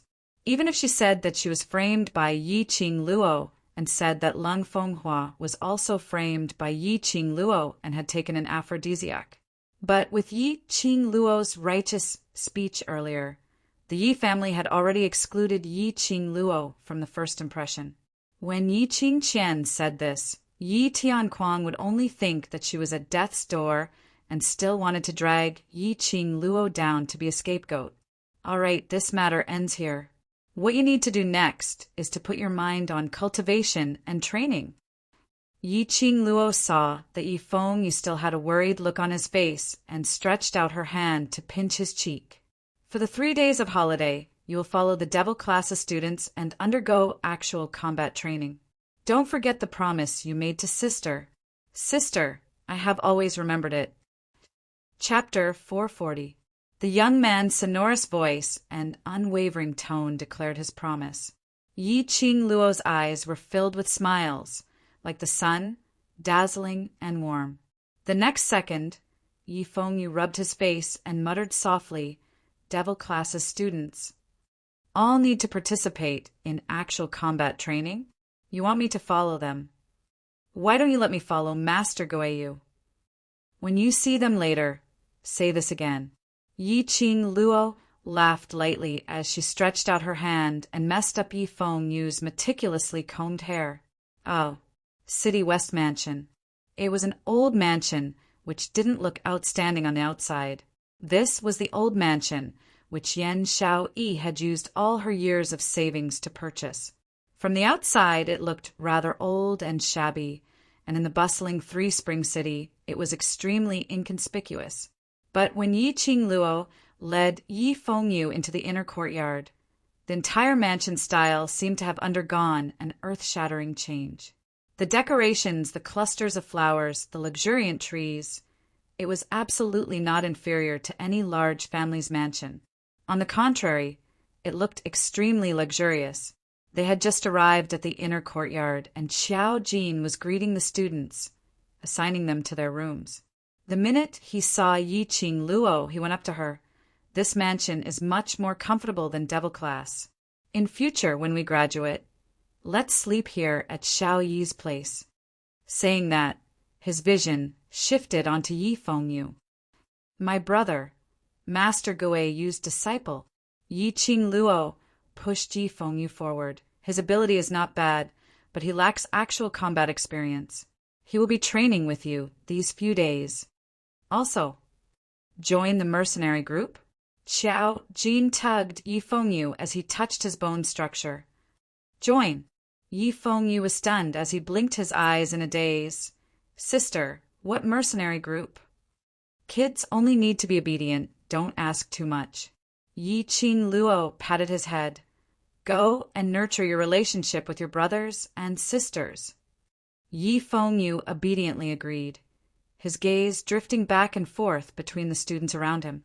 These were all devil classes students. They looked to be around his age, and their faces were filled with radiant smiles. They were totally different from the academy's rumored trash. Not allowing Yi Fengyu to think deeply, Qiao Jin's arm was already on his shoulder. "Let's go. Brother Qiao will bring you to meet the other brothers and sisters.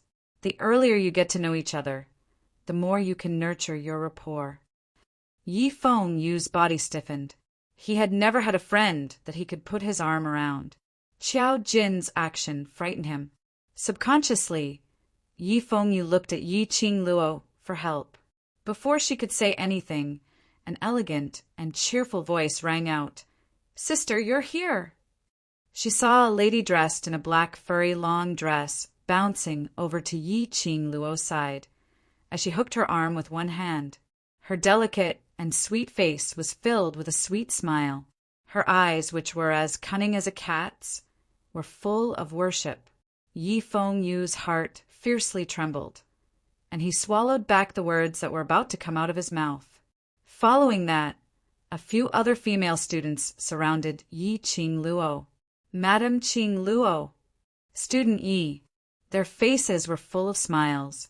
Moreover, their gazes towards Yi Qing Luo were all the same, filled with worship, as though Yi Qing Luo was their revered deity, their pillar of support. "Feel that sister has been snatched away?" Xiao Jin's voice suddenly rang beside his ear. Yi Fengyu was stunned, as his vision stared at Yi Qing Luo's direction without blinking, as he shook his head. "Only. Feel that sister is really incredible." Chapter 441. There's a magical power on her, a magical power that attracts people. Half of Xiao Jin's body was already hanging on Yi Fengyu's shoulder. This is a unique charm that belongs to her, and no one is able to escape from her magical power. In Yi Fengyu's chest, there seemed to be something boiling hot as it started to boil. Yes, his sister had the ability to infect the surrounding people. She had the magical power to turn something rotten into something magical. These people's admiration towards his sister was no less than his. Yi Fengyu's lips curled upwards. That originally restless heart slowly settled down. That afternoon, before it was even 5 in the morning, Devil Class's 60 over students had all arrived at the mansion. Even though it was a holiday, Yi Qing Luo didn't let them slack off on their training. All the students then started training in the mansion's courtyard. When Yi Fengyu saw these students training in an orderly manner, he was completely stunned. These students obviously had not just started training recently. Their movements were standard and their coordination was extremely good. After a set of training, even he who had been praised by Master Guiyu for his physique was already unable to take it. But these students, who were labeled as waste, didn't have any change in expression as they continued with the next set of training. Damn it! What kind of waste were these? Was the academy really not blind? They were definitely blind. Otherwise they wouldn't have allocated his sister to Devil Class. Yi Fengyu recalled that before he came, he was still doubting Devil Class's ability, as his face was filled with shame. He clenched his teeth, not willing to admit defeat, as he immediately followed up with these students' training. After the training ended, the students lined up properly. They saw Yan Xiao Yi pushing a wooden cart as she walked over. On the wooden cart, there were sets of brand new clothes. Since we're a team and also a team to develop into a mercenary group, then we must have a uniform. Yan Xiao Yi picked up a set of clothes as she waved it. Each person has 2 sets, Vice Class Monitor. She paused for a moment as she burst out laughing. No, now we should call Vice Group Leader. When Vice Group Leader calls your name, come over to collect your clothes. Xiao Jin rolled his eyes. Go ahead and tease me, Great Manager Yan. He intentionally spat out the last 4 words, word by word. Yan Xiao Yi directly threw the clothes in her hands towards Xiao Jin's face. Amidst the laughter, the students had already collected 2 sets of clothes and returned to their rooms. About an hour later, these people put on the clothes and returned to the courtyard to line up. Xiao Jin and the others also changed into this set of clothes. When he walked out, he saw that the entire courtyard was filled with youths dressed in the same clothes, and their faces were filled with smiles of joy and excitement. His heart was filled with a sense of satisfaction. These clothes were made according to each student's measurements, and each student's name was embroidered on the collar with golden thread. Ever since Yi Qing Luo said that she wanted to establish a mercenary group, Yan Xiao Yi, Xiao Jin, and the others had already discussed to prepare a set of mercenary group uniform for this batch of youngsters. After the discussion, they hired 100 tailors and embroidery workers at a high price and rushed to make more than 100 sets of clothes. This was their uniform. It was the uniform of their mercenary group. The youths touched the clothes on their bodies very carefully, afraid that they would damage their new clothes. Has everyone changed their clothes? Do they all fit? A clear voice came from the main hall. His voice wasn't loud, but it suppressed the clamor in the courtyard. Chapter 442. In the main hall, 2 figures walked out. The exact same mercenary group's attire, but with 2 totally different styles. The woman's long hair was tied up into a bun, using a black hair tie to secure it at the back of her head, revealing that devastatingly beautiful face. Between her brows, there was a peerless, enchanting look. That black attire clung tightly to her nice figure. Her entire person was breathtaking, revealing a kind of enchanting and languid charm that could charm all living beings. As for the man, his handsome face was cold without any emotions, with a pair of azure blue eyes staring coldly in front. This black warrior robe added a little wildness to his aura that people didn't want to get close to. The black attire embroidered on the sleeve was a blossoming cherry blossom totem, which was extremely eye-catching. The fabric of the attire was soft and close-fitting, and extremely resistant to wear. Yen Xiao especially spent a huge sum of money to invite 10 over-armament masters to enchant every single piece of clothing with some elements. Every piece of clothing had the ability to prevent knives from cutting, slashing, and all ordinary sharp weapons. It was equivalent to a golden silk soft armor, impenetrable by swords and spears. And, there was a special function. A good-looking person is indeed different. Qiao Jin clicked his tongue, propping his chin as he shook his head. Look at our Qing Luo, dressed like a fairy descending to earth. Breathtaking. And look at our student Xiao Yi. When he said to this point, he paused, shaking his head helplessly, sigh. Damn, what do you mean? Yan Xiao Yi's eyes twitched as she threw a slap towards Qiao Jin's face. Although I'm not as good as Qing Luo, but at least I'm beautiful. You blind one, get lost. All right, stop quarreling. Long Yunjian opened his mouth coldly. The 2 of them instantly shut their mouths, but when their 4 eyes met, it was still burning with intense sparks. Yi Qing Luo's charming eyes swept past these youngsters in front of her. They were dressed in their own unique uniform, their expressions solemn, as their gazes kept staring at her. This feeling was very warm, so warm that her heart was about to melt from their smiles. If there's any part that doesn't fit, tell Xiao Yi so that we can amend it in time. Yi Qing Luo's voice became much gentler. Fits. Very fitting. How could it not fit? The youngsters' hearts were filled with gratitude. What they didn't know was when Yan Xiao Yi had already memorized everyone's clothing measurements without a single mistake. Tonight, you must rest well. Yi Qing Luo's lips curled into a smile. Tomorrow, we will be heading to the Mercenary Association to register our mercenary group. Moreover, we will be taking on our first mission. She paused for a moment and narrowed her charming eyes, emitting a majestic aura. I have very high expectations for all of you. The first mission will definitely not be easy. Furthermore, I demand that all of you complete the first mission at all costs.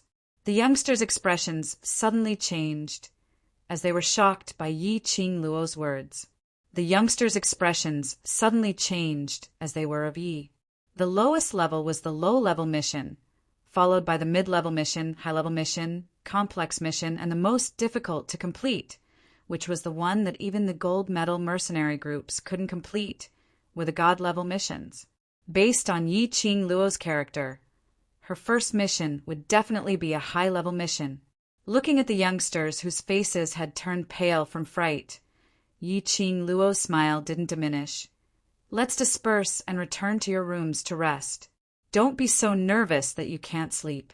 If you affect everyone's progress tomorrow, you will be a sinner for all eternity. Clap, clap. Clap in the silent inner courtyard. The crisp sound of applause was extremely loud. Who is it? Chapter 443. A man with jet black hair, dressed in a purple robe, floated in midair as he walked over. Like a deity descending, he slowly landed at the entrance of the inner courtyard. That peerless face, the corners of his eyes were long and narrow, and his thin lips were curled into an extremely shallow arc. It was full of demonic charm. Such a strong aura, such a strong power. The youngsters' eyes widened as they stared dazedly at this godlike man in front of them. Overlord, the legend in their hearts, the target that they yearned for. The Overlord who has always been elusive has actually allowed us to meet him. I'm not dreaming, am I? This is really the Overlord. What the? I heard that Student E and the Overlord have a close relationship. This is true. The youngsters stared at DMO Xian in shock. All of them couldn't wait to rush up and touch him to see if he was really the Overlord. DMO Xian's appearance instantly attracted all the youngsters' gazes. Yi Qing Luo was also astonished. Why was he here? The man's narrow, long, devilish charm, glistening peach blossom eyes, gazed deeply at Yi Qing Luo, as though he wanted to melt her in his gaze. Yi Qing Luo's cheeks suddenly turned red and boiling hot. Her breathing quickened as he got closer to her. The surrounding youngsters were all shocked. This gaze, this atmosphere. If these two people didn't have anything going on, who would believe it? The surrounding students' envious and teasing gazes looked towards Yi Qing Luo. Yi Qing Luo's cheeks turned boiling hot as her heartbeat sped up. Like a young lady in love, her heart was moved. She thought that DMO Xian would only appear when the both of them were alone. She had even made preparations to return to her room to rest, waiting for DMO Xian's arrival. She had not expected him to appear openly in the inner courtyard, in front of these students. "You're indeed my Lil Luo," Erwil said. The man's mellow whine-like voice rang lightly in the inner courtyard sky. As he said that, he had already walked in front of Yi Qing Luo. Stretching out his hand, his well-defined fingers caressed Yi Qing Luo's face. His jade-like fingers gently caressed the strands of hair by the side of her face, circling to the back of her head. His fingertips gentle. "You've worked hard." That gentle touch was like a feather brushing over his skin. Yi Qing Luo's curly long eyelashes fluttered as her charming eyes were tainted with a layer of haziness. She raised her eyes and was met with a pair of eyes that were as gentle as water and filled with love. His clear and melodious voice still rang in her ears. It was so gentle that it seemed as if water could be squeezed out of it. Her heart was suddenly struck by something and softened. She took the initiative to snuggle into DMO Xian's arms, her arms circling around his waist, her nostrils filled with the familiar sandalwood scent. She smiled like a flower and said in a sweet voice, "Ah, Xian." DMO Xian's index finger caressed Yi Qing Luo's silky hair as his eyes overflowed with gentleness. "It can't be. Our classmate, you really has this kind of relationship with the Overlord? Why not? It was already so obvious. Damn it. Oh, my eyes. I'm going to be blinded by the light. It's simply showing off to dogs. This scene is too beautiful." It was indeed beautiful. The man was domineering and awe-inspiring, and his purple robe fluttered in the wind. The woman was enchanting and alluring, dressed in a black tight suit. Her good figure was in harmony with the man's arms. Both of them had looks that could topple an entire nation, with an unparalleled, imposing manner. The combination was indeed an extremely beautiful picture. Chapter 444. This feeling, where did it come from? He wasn't sure. Only, seeing DMO Xian hugging Yi Qing Luo with a slightly provocative gaze as he glanced at him, Long Yunjian instantly felt that even his breathing became heavier. He frowned, and like the other youngsters, he stared at the scene of the two hugging. The man was handsome and the lady was pretty, extremely compatible. From Yi Qing Luo's gaze, he could tell that she had true feelings for Dmo Xian. Wasn't this very good? But what was this strange feeling in his heart? What was going on? Everyone, quickly return to your rooms to rest. Tomorrow morning we will be heading to the Mercenary Association. Qiao Jin was the first to react, as he hurriedly called the youngsters back to their rooms to sleep. It was rare to see the Overlord in person. How would these youngsters be willing to leave? All of them stared at Dmo Xian reluctantly, and under Qiao Jin's repeated urging, they only took a few steps back. Haven't you seen that your Madame Qing Luo has met her lover, and has long thrown you all to the back of her mind? Yan Xiaoyi's brows rose as she laughed in ridicule.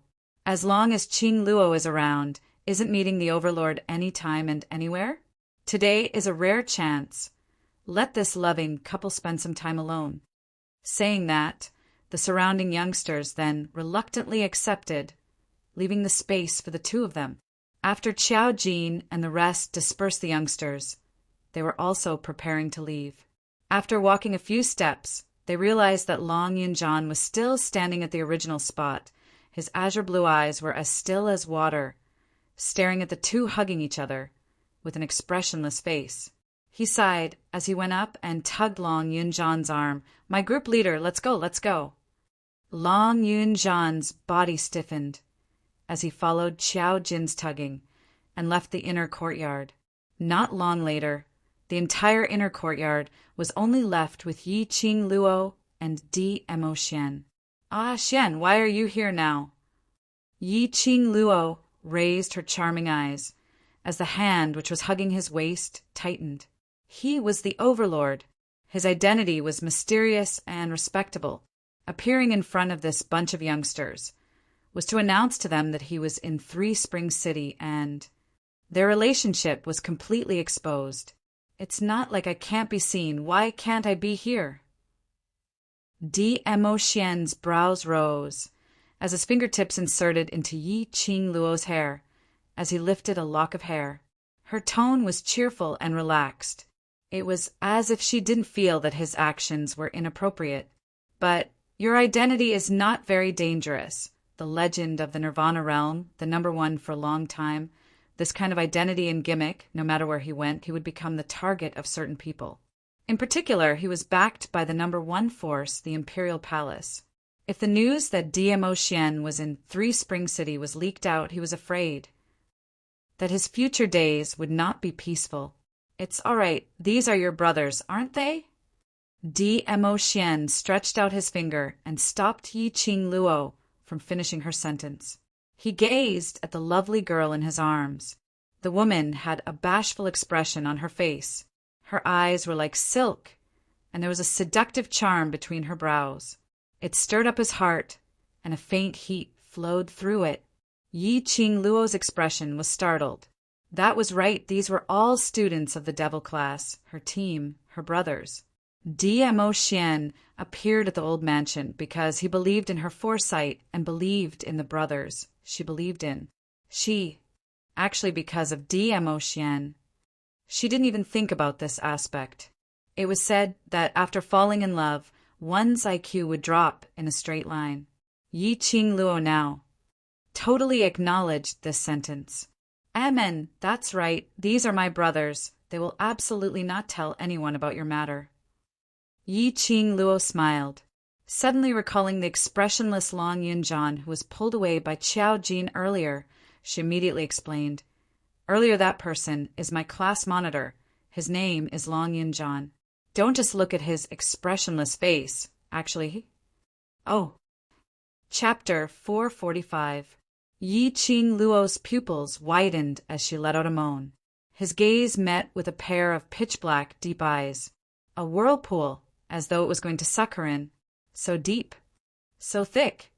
She wanted to struggle, but Dmo Xian clasped the back of her head tightly as he deepened the kiss. Impenetrable, as though he wanted to plunder Yi Qing Luo completely, swallowing her into his stomach. The thick masculine scent enveloped Yi Qing Luo completely. as though it was a love net, firmly trapping her for life. This kiss made Yi Qing Luo unable to struggle anymore. The next day, Yi Qing Luo opened her eyes on time and was just about to get up when an arm was around her waist, pressing her down till she couldn't move. She glanced sideways, looking at Dmo Xian's peerless looks. No matter which angle she looked at him, he was that handsome. Especially when he was asleep, the lines on his face were even softer, adding some warmth. His hand encircled her waist, his leg pressed against hers. Yi Qing Luo's entire body was encircled in Dmo Xian's arms. His scorching embrace, familiar breath, made Yi Qing Luo feel dizzy for a moment. Every time she woke up, Dmo Xian's figure was no longer beside her. This was the first time, the moment she opened her eyes, she could see him. Yi Qing Luo's lips curled up slightly as she stretched out her finger, circling around the contours of his face, drawing one by one. This hand just touched. Her wrist was grasped by a big hand. Dmo Xian opened the pair of demonic peach blossom eyes. Perhaps it was because he had just woken up, his eyes were covered with a layer of haziness. It made him look even more languid and alluring. You! Yi Qing Luo's cheeks flushed, as though she was caught red-handed doing something bad, and immediately retracted her hand. But her wrist, which was grasped, couldn't struggle free no matter what. The pair of legs which was pressing against her slid forward. His whole body was on top of her. Yi Qing Luo was stunned, as her cheeks flushed even redder. Stop fooling around, I still want. A kiss blanketed the sky and covered the earth, totally not giving Yi Qing Luo any chance to struggle. Damn it! She woke up to a bed slam. Another hour passed as the commotion went on, until Yan Xiao knocked on the door outside. Qing Luo, yesterday you were the one who said you wanted to wake up early, but you're the last one. Even if the Overlord is around, you need to be more reserved. Yi Qing Luo couldn't voice out her bitterness. What did he mean by asking her to be more reserved? They should have asked Dmo Xian, that beast, to be more reserved. Yi Qing Luo bashfully raised her fist and hammered hard on Dmo Xian's chest. Flipping over from the bed, Yi Qing Luo used the fastest speed to finish washing up. Turning his head, he saw that the reserved animal had already put on the same set of black clothes. This was Qiao Jin's, and he had specially given it to Dmo Xian to wear last night. This set of clothes was specially designed to be tight-fitting, making it easier to move around. When Dmo Xian wore it, he was simply a model of abstinence. The clothes were obviously a little small, as it wrapped around Dmo Xian's well-built body, and those chunks of taut muscles could be seen vaguely. Yi Qing Luo's face immediately turned red. You're prepared to go with us? Dmo Xian raised his brows. It's a rare holiday. I naturally have to accompany by your side. Wherever you go, I'll go. You're so ostentatious. Can we still happily carry out the actual combat training? Although Dmo Xian was accompanying them, she was very happy in her heart. But after all, he was the Overlord. If he were to interfere, then this round's training would completely change its flavor. She saw Dmo Xian slowly taking out a jade bottle from the profound dragon ring. Chapter 446. Not long after, when Dmo Xian turned around, what entered Yi Qing Luo's eyes was an ordinary-looking face. It was so ordinary that one would forget it the very next second. The art of disguise could almost be mistaken for the real person. Even though she had seen Dmo Xian's disguise with her own eyes, Yi Qing Luo was still unable to differentiate whether this face was real or fake. However, no matter how ordinary Dmo Xian's face was, his figure was tall and straight, and the majestic aura that he released could not be concealed no matter what, especially that pair of peach blossom eyes, which were filled with charm. His otherworldly aura was enough to attract the gazes of countless people onto him. This isn't good? Yi Qing Luo stared at Dmo Xian's face as she stretched out her hand and poked it. It felt exactly the same as a real face. What's wrong with that? Dmo Xian's brows rose as he held Yi Qing Luo's little hand. In this way, you don't need to worry about being recognized. Yi Qing Luo nestled in his arms. It was still the same person. His body temperature was still the same as before. The taste was still the same. But this face, Yi Qing Luo had a feeling that he was out of acting. What to do? Don't tell me. Lil Luo despises me for being ugly? Dmo Xian narrowed his eyes as he placed her hand on his face. Yi Qing Luo shook her head. I'm just not used to it. Dmo Xian clasped her lower jaw and lowered his head to kiss her lips. Then I'll let you get used to this face up close after all. For the 3 days of the holiday, you'll be facing this face. Yi Qing Luo's resistance was forcefully swallowed by Dmo Xian. She whimpered and struggled, howling in her heart. Damn it! How could there be such a habit? Finally, under Yan Xiaoyi's urging, the two of them walked out one after another. Yan Xiaoyi was just about to open her mouth to tease, but discovered that the person behind Yi Qing Luo, she didn't know him. A strange man. His figure was not bad, and his temperament was also not bad. However, that face was too ordinary. He was ugly, even uglier than Xiao Jin. Holy shit! She must have discovered something incredible. Yan Xiaoyi's suspicious eyes darted back and forth between the two. Under Yi Qing Luo's puzzled gaze, she went up and nudged Yi Qing Luo's arm as she whispered, Not bad, Qing Luo. Last night you and the Overlord were so affectionate, and after just one night, the one who came out of your room was a different man.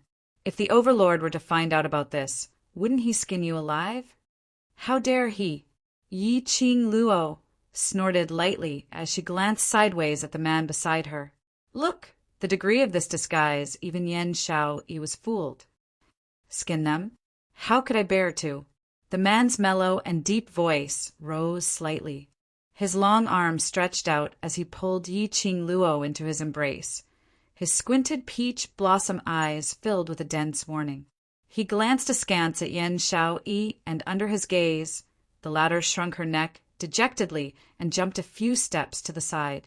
This ordinary-looking man was His Excellency the Overlord. She knew it. How would Qing Luo possibly go behind the Overlord's back to look for other men? Even if she were to look for someone, she should find a man who was more handsome than the Overlord. Dmo Xian scoffed lightly as he leaned close to Yi Qing Luo's ear.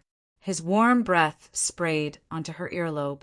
His low and hoarse voice was very low, very deep. Do you dare to get close to other men?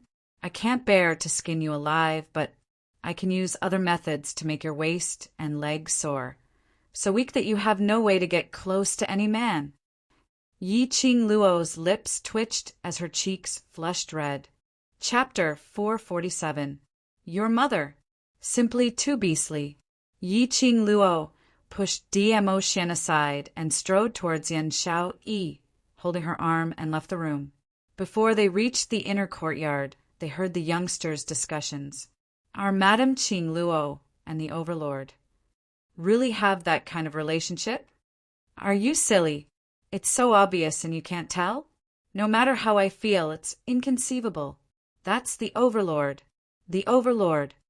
Who among the youngsters didn't know Dmo Xian? That mythical existence. Quite a number of families took Dmo Xian's portrait and worshipped him like a Buddha. But he actually appeared in front of them and even smiled at them. What do you mean by that? Could it be that Sister isn't worthy of him? Kitty Lee gave a light humph. So what if he's the Overlord? It's his fortune that Sister is willing to be with him. Don't you know who the Overlord is? He's the most powerful person in Nirvana realm. So what if he's the most powerful? Sister will surpass Nirvana realm in future and become one of the top 3. Stop quarreling. A cold and dignified voice interrupted the voices of the crowd. Long Yunjian placed his hands behind his back as he walked out from the main hall with a pair of azure blue eyes, dull and cold. His vision swept past the youngsters present. What we need to do is to put our thoughts into training and raising our own abilities. As for other matters, it has nothing to do with you. How can it have nothing to do with me? Kitty Lee's brows creased as her ears shook. The reason why the students are discussing this topic is because they care about Sister. Sister's happiness is also very important. Long Yun Jan's brows creased slightly as his icy cold gaze congealed towards Kitty Lee. He didn't say a word as he released an invisible pressure which made all the youngsters present hang their heads down. However, Kitty Lee seemed as though she didn't feel this pressure as she placed her hands on her waist, and her petite face was filled with protection for Yi-Ching Luo. All right, why are you quarreling? Xiao Jin saw that the atmosphere wasn't right as he hurriedly tried to smooth things over.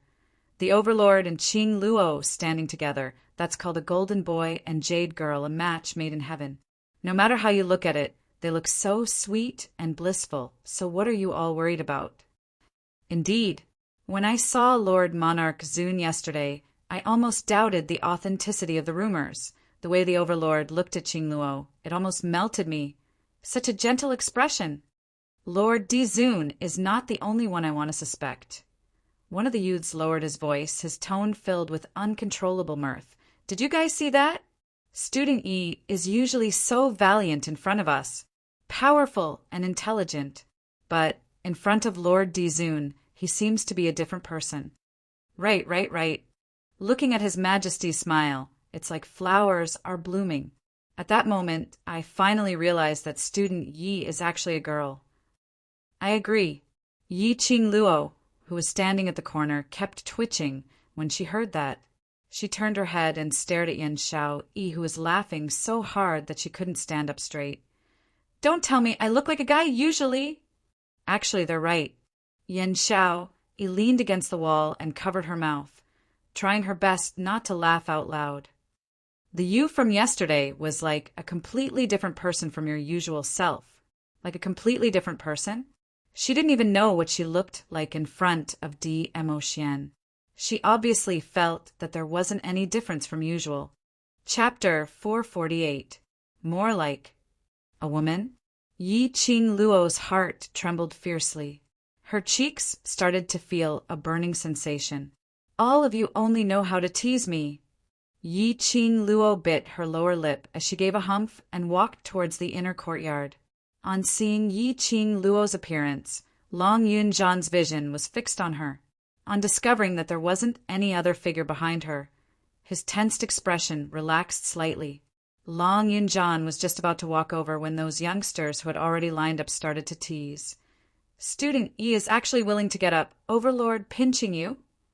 Committee President Yen had already shouted twice before Student E finally arrived. Student E, you, and Overlord were together for the entire night.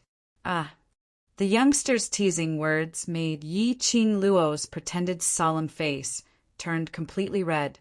No matter how thick her skin was, she was still a lady after all.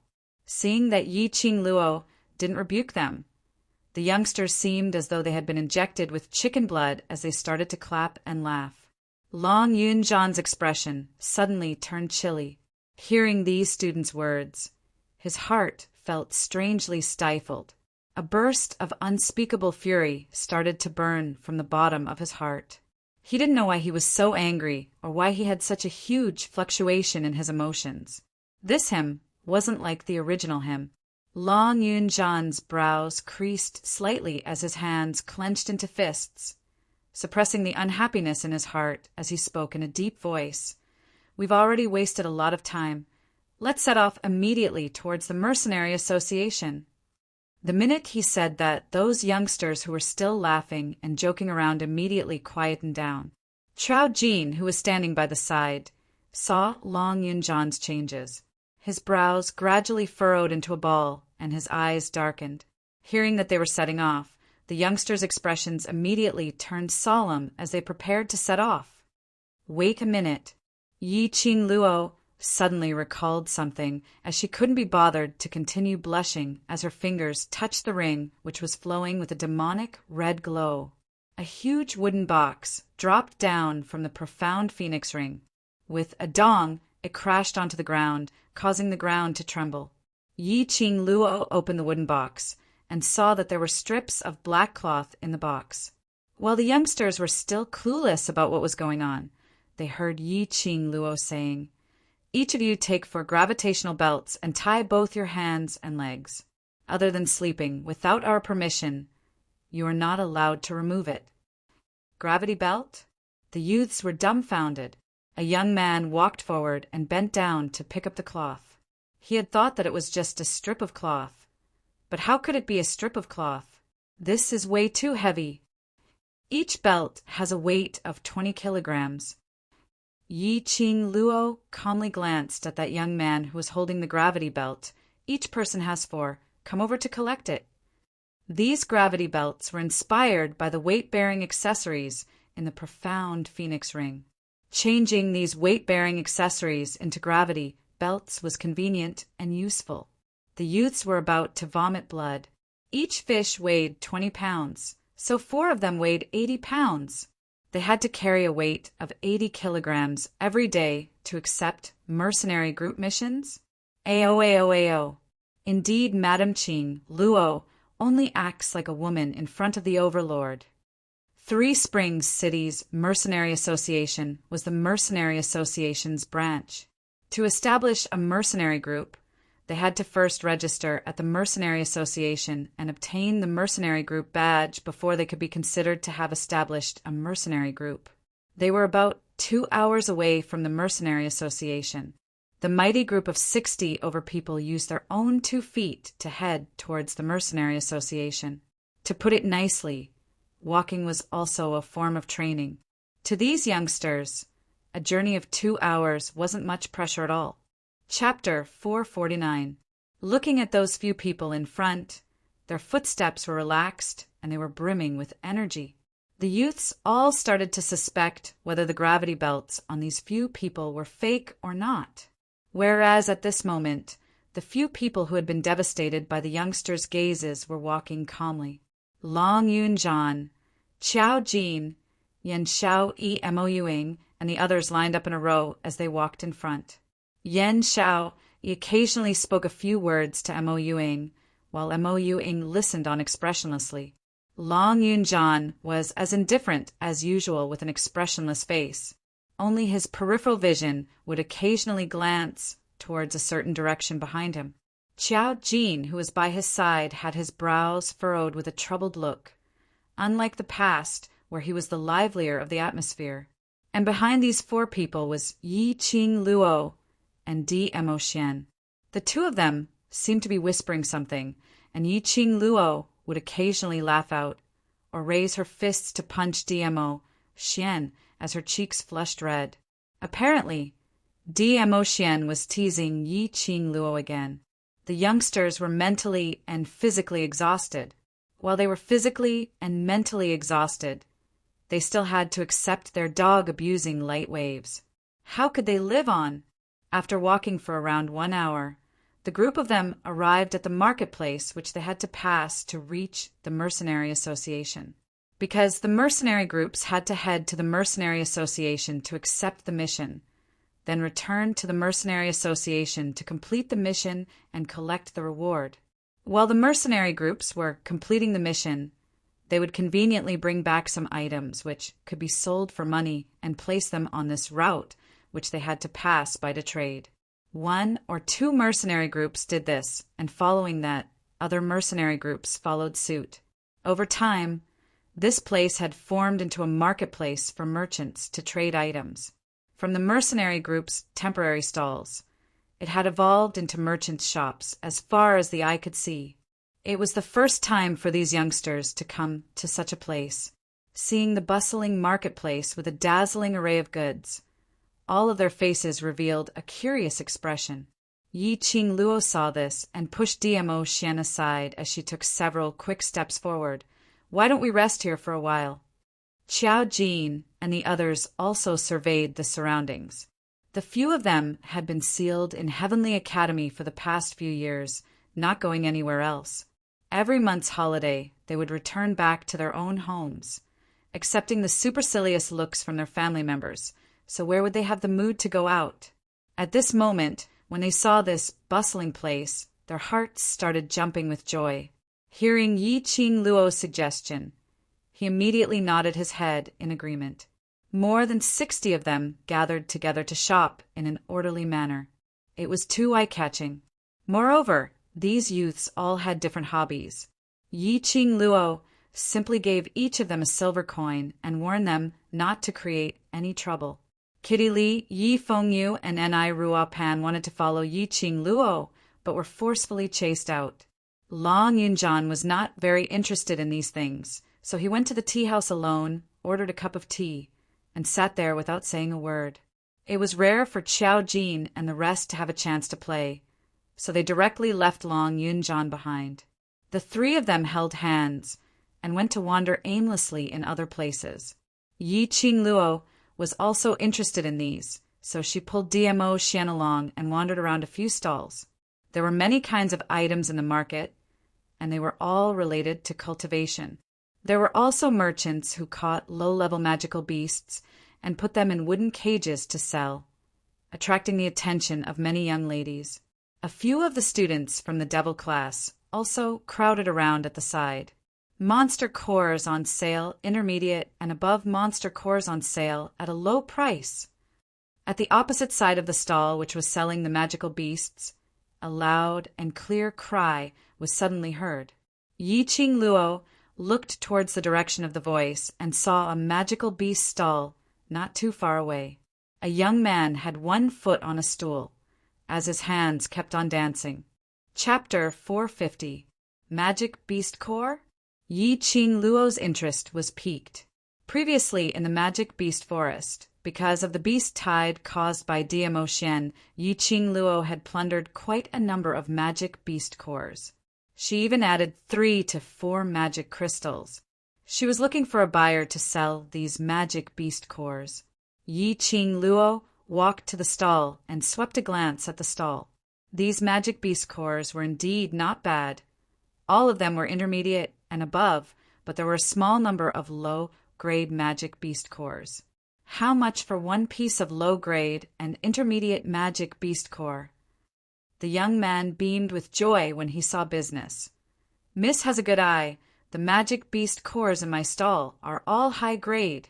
Look at these 2 magic beast cores. The low grade is only 10 silver coins, and the intermediate is 50 silver coins. Yi Qing Luo frowned slightly. This price was definitely not cheap. Thinking back to the young man's solemn vow of beat me up if it's not cheap, if he really sold the magic beast cores at this price, he would have been beaten up a few hundred times. Yi Qing Luo put down the magic beast cores and looked up at him. Are you sure this is the price? Miss, this is definitely the cheapest price. The young man nodded hard with a sincere look. You can rest assured and buy it. Yi Qing Luo narrowed her eyes as her vision swept one round.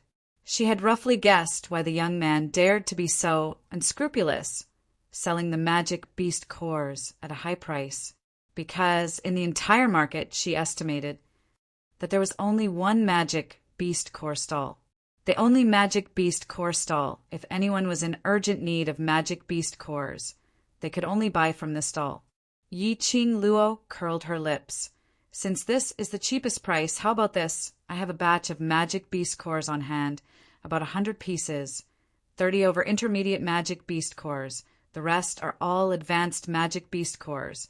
I will sell them to you at half of the price. How about that? Half. That was 5 silver coins for one piece of intermediate magic beast core. 25 silver coins for one piece of advanced magic beast core. Yi Qing Luo's words had just ended. The young man's expression suddenly changed as he slammed the table. Are you deliberately finding fault?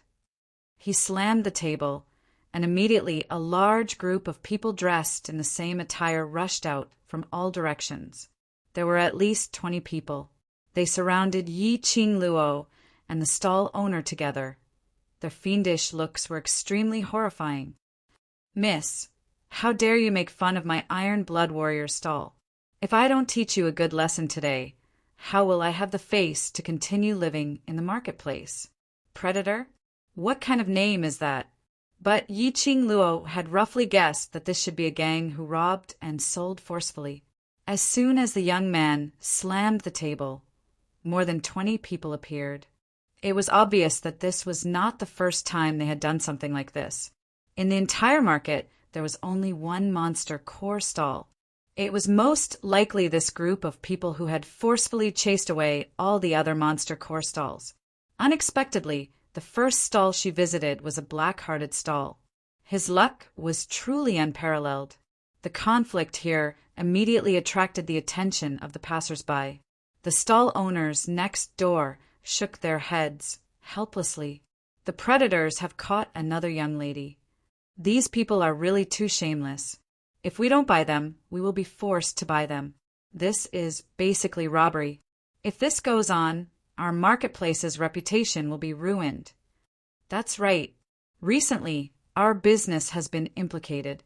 If this goes on, I will have to change a place to set up my stall. Chapter 451. The young man's icy cold gaze glanced at those stalls who were discussing. I don't mind letting you change a place to set up your stall now.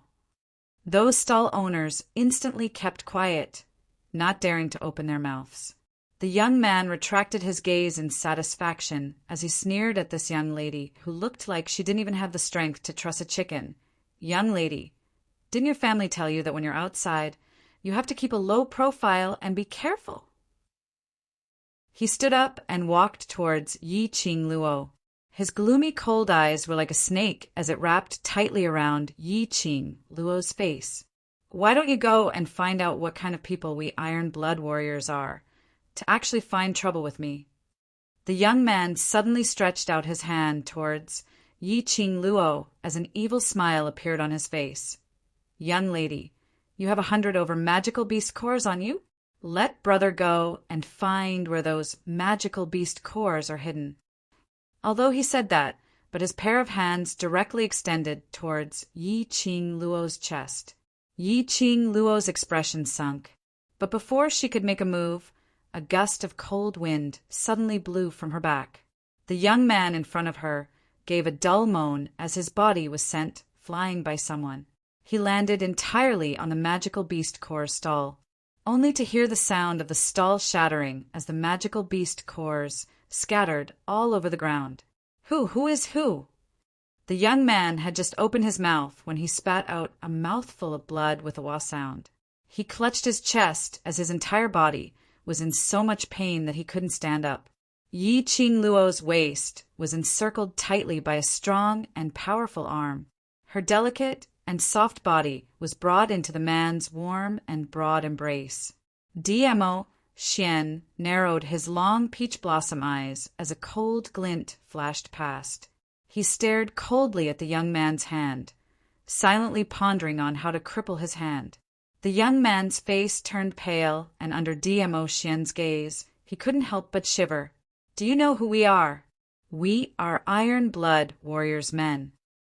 Those 20 over men who surrounded them berated coldly when they saw their own boss injured. Following that, those 20 over men held their weapons tightly as they charged towards Yi Ching Luo's direction. The other party was just a man and a woman, and they looked delicate and weak. Even if that man was a cultivator, he shouldn't be able to defeat 20 over of them. With that thought in mind, everyone's attacks became fiercer. Sure enough, when they attacked, they saw the man who had just sent their boss flying suddenly let go of the woman's hand. He threw the woman to the ground and flew into the crowd. Are you afraid now? Facing the joint attack of more than 20 people, even the most powerful, profound practitioner would be frightened to the point that his legs would turn to jelly. Not to mention that he was just an ordinary-looking man. Husband and wife are birds of the same forest. But when disaster strikes, they fly separately.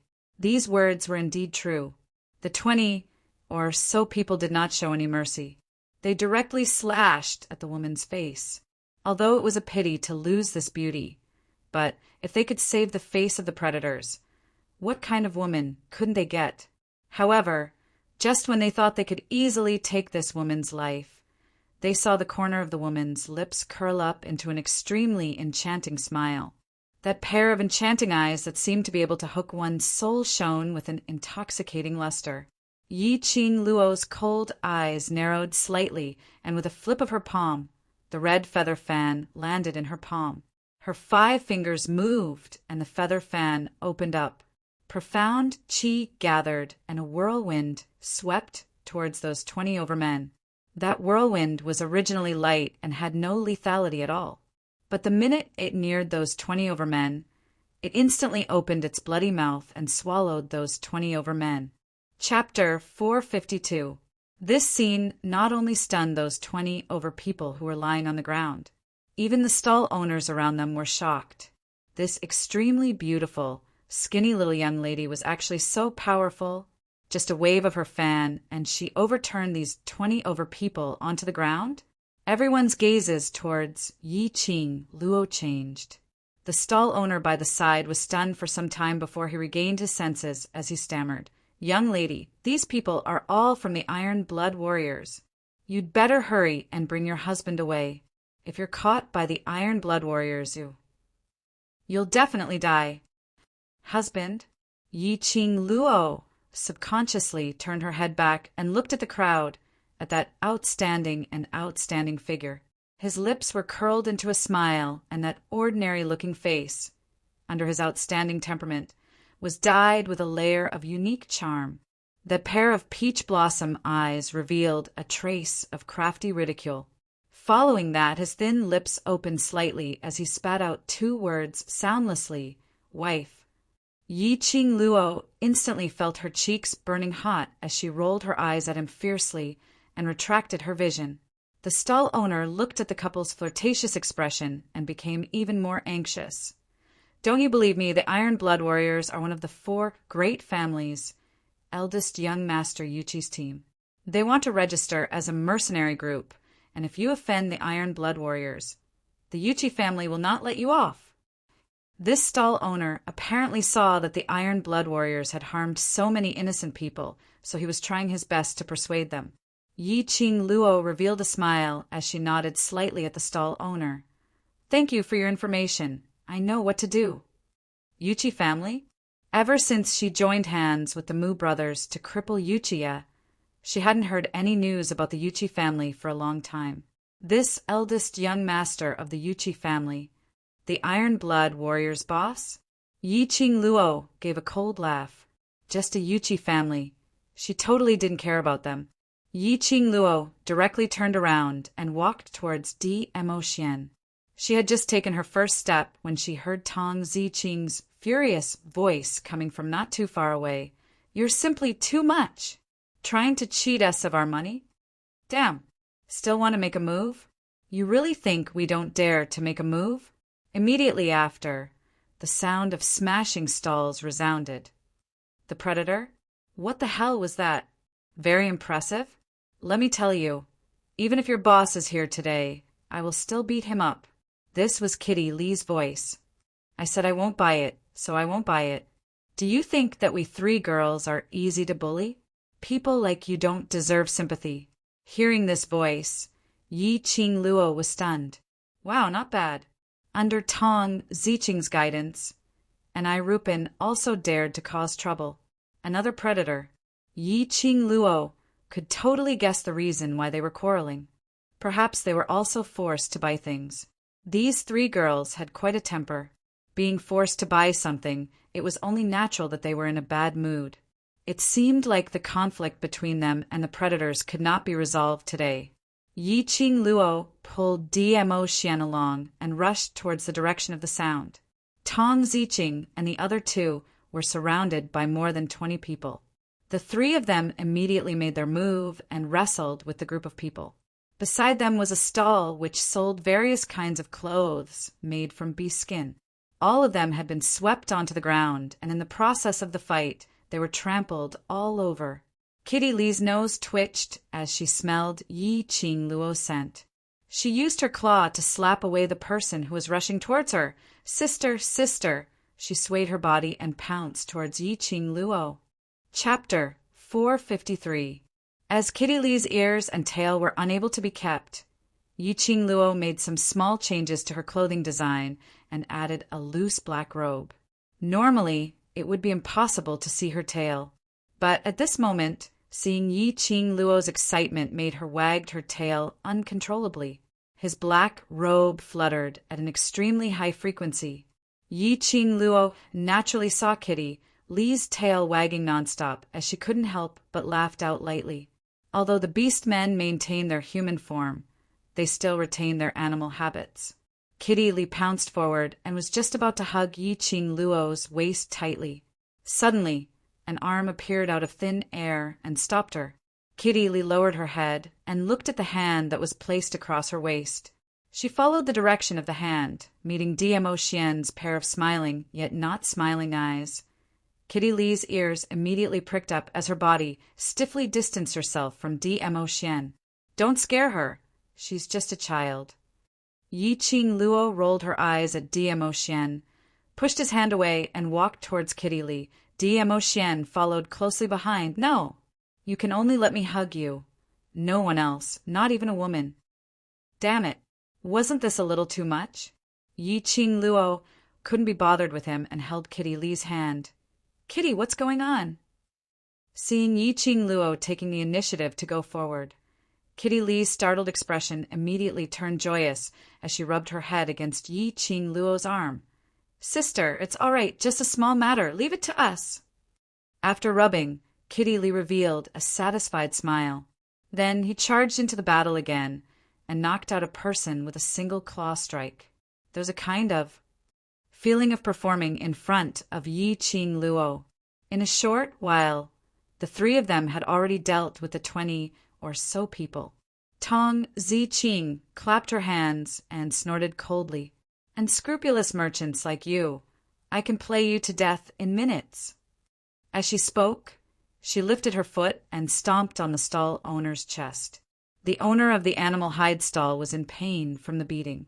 When he saw the kick, he was so scared that tears flew out of his eyes. "Heroine, please spare my life. Spare my life. I was forced by the eldest young master of the Yuchi family. Ugh."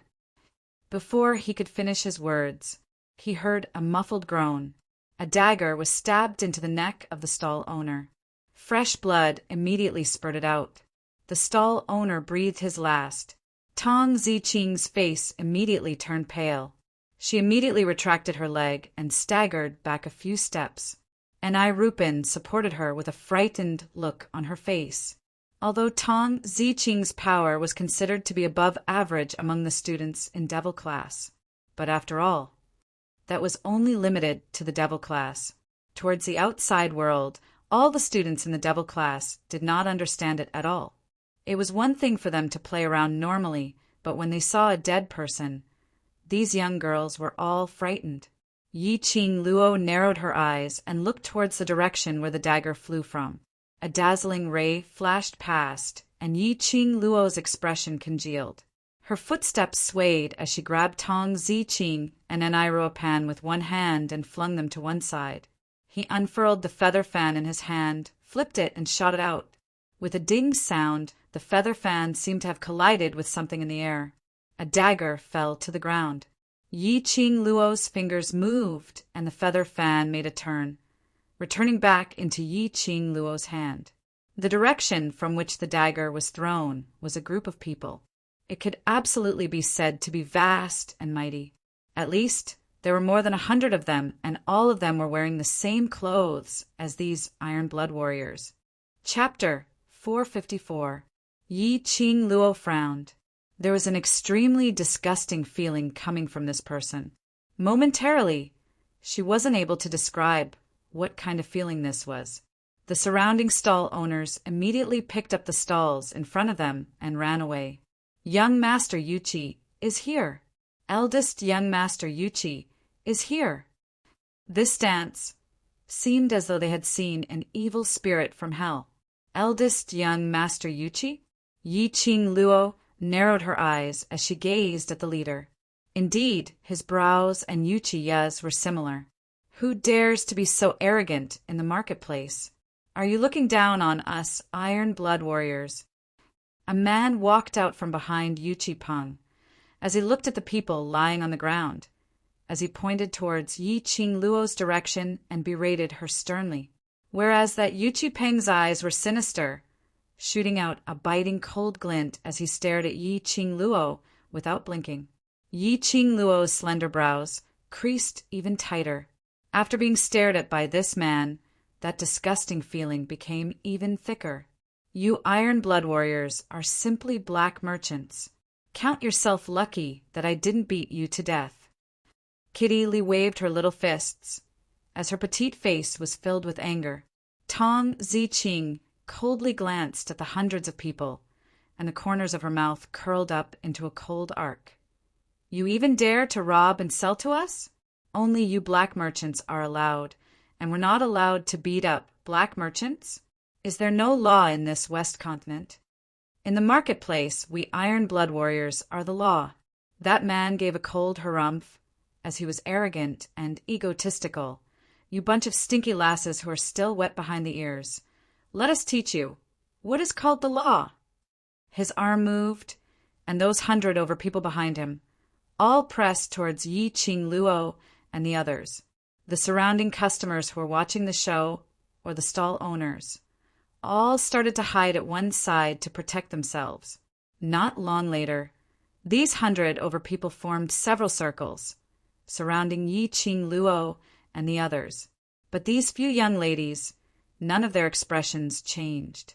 They coldly swept a glance at the 100 over people who were crowding around, as their faces surfaced an excited look.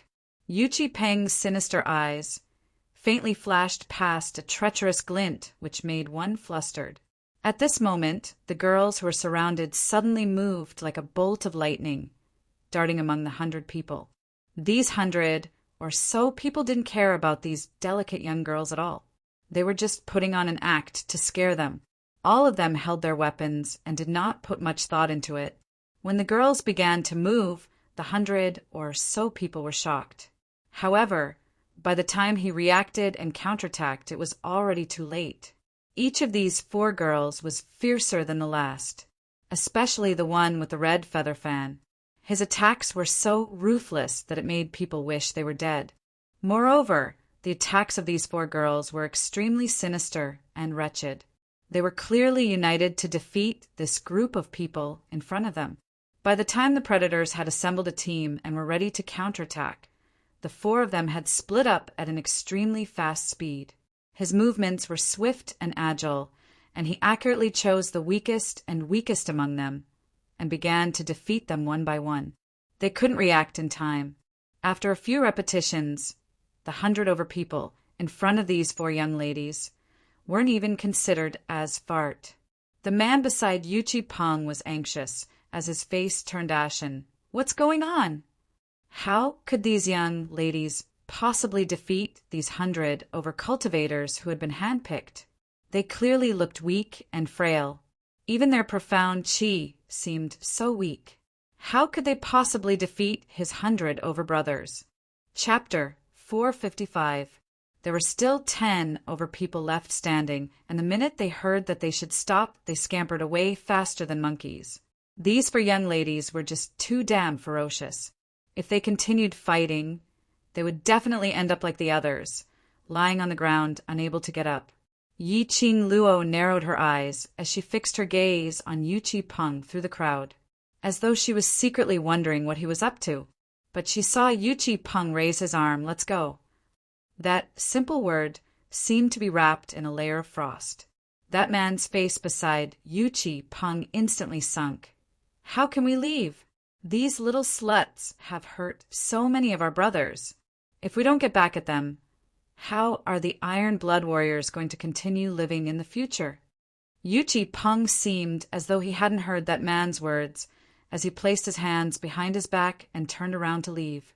The remaining dozen or so people immediately followed behind Yu Chi Peng with their tails between their legs.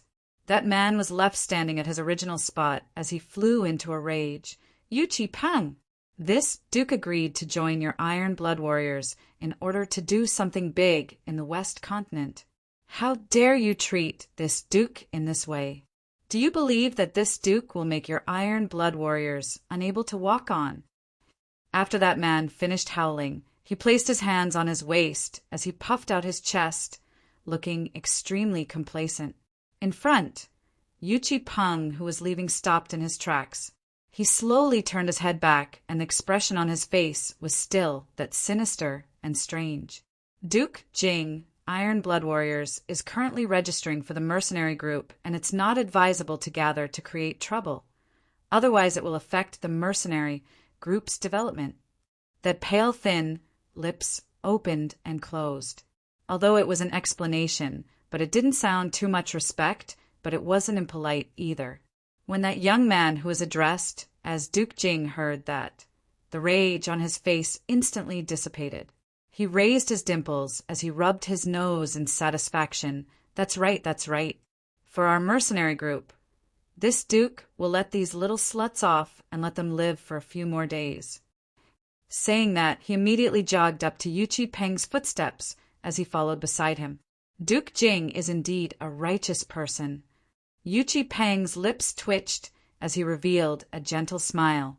Yi Qing Luo saw it clearly from afar. That smile didn't reach his eyes. Instead, it revealed a sense of strangeness. Duke Jing's face revealed a complacent smile as he placed his hands on his waist and said delightfully, "That's of course." Duke Jing? And Ruo Pan muttered softly, "I've heard news about Duke Jing." He is the monarch's nephew, and his father is an old general in the West Continent. When Duke Jing was 8 years old, he died in the battlefield, and the monarch sympathized with him. In order to repay the old general, he brought him back to the palace and conferred him the title of Duke Jing. Perhaps because of his guilt towards the old general, the monarch dotes on him a lot. The monarch's nephew? Spoiled by the monarch? He really doted on her quite a bit. He looked to be at least 20 years old, but the way he acted was like a child. This monarch was indeed a cunning fox. Bringing the old general's son who had died in the battlefield back to the palace to be conferred the title of prince, the unrestrained doting. Not only did it gain a good reputation, it also completely spoiled Duke Jing's temperament. Arrogant and conceited. After getting used to such a life, he would never have thoughts of avenging his father or rebelling. It was indeed a brilliant move. Spoiled child, no wonder this eldest young Master Yuchi has him in his hands. When Tong Ziqing heard that, she scoffed coldly. Towards this kind of useless trash Duke who bullied others, she had no interest at all. Didn't you hear the main point? Yi Qing Luo's brows rose slightly as she glanced sideways at Yuchi Peng's direction. They're going to register their mercenary group. Chapter 456.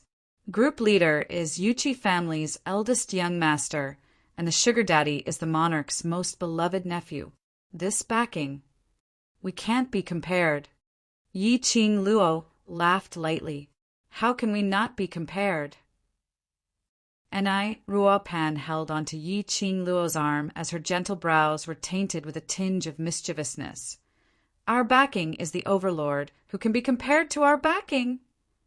Ah, all right, and Ruo Pan this lass. Actually learned bad things from them, knowing how to tease her.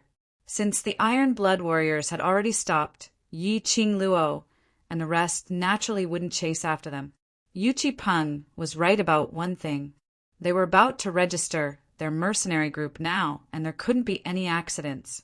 If they really clashed with Yuchi Peng and the rest, it might possibly affect them, and they might not be able to register their mercenary group successfully.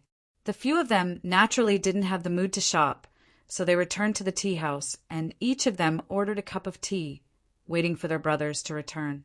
The 4 of them in the marketplace earlier had already been spread around the entire marketplace from the stall owner's mouth.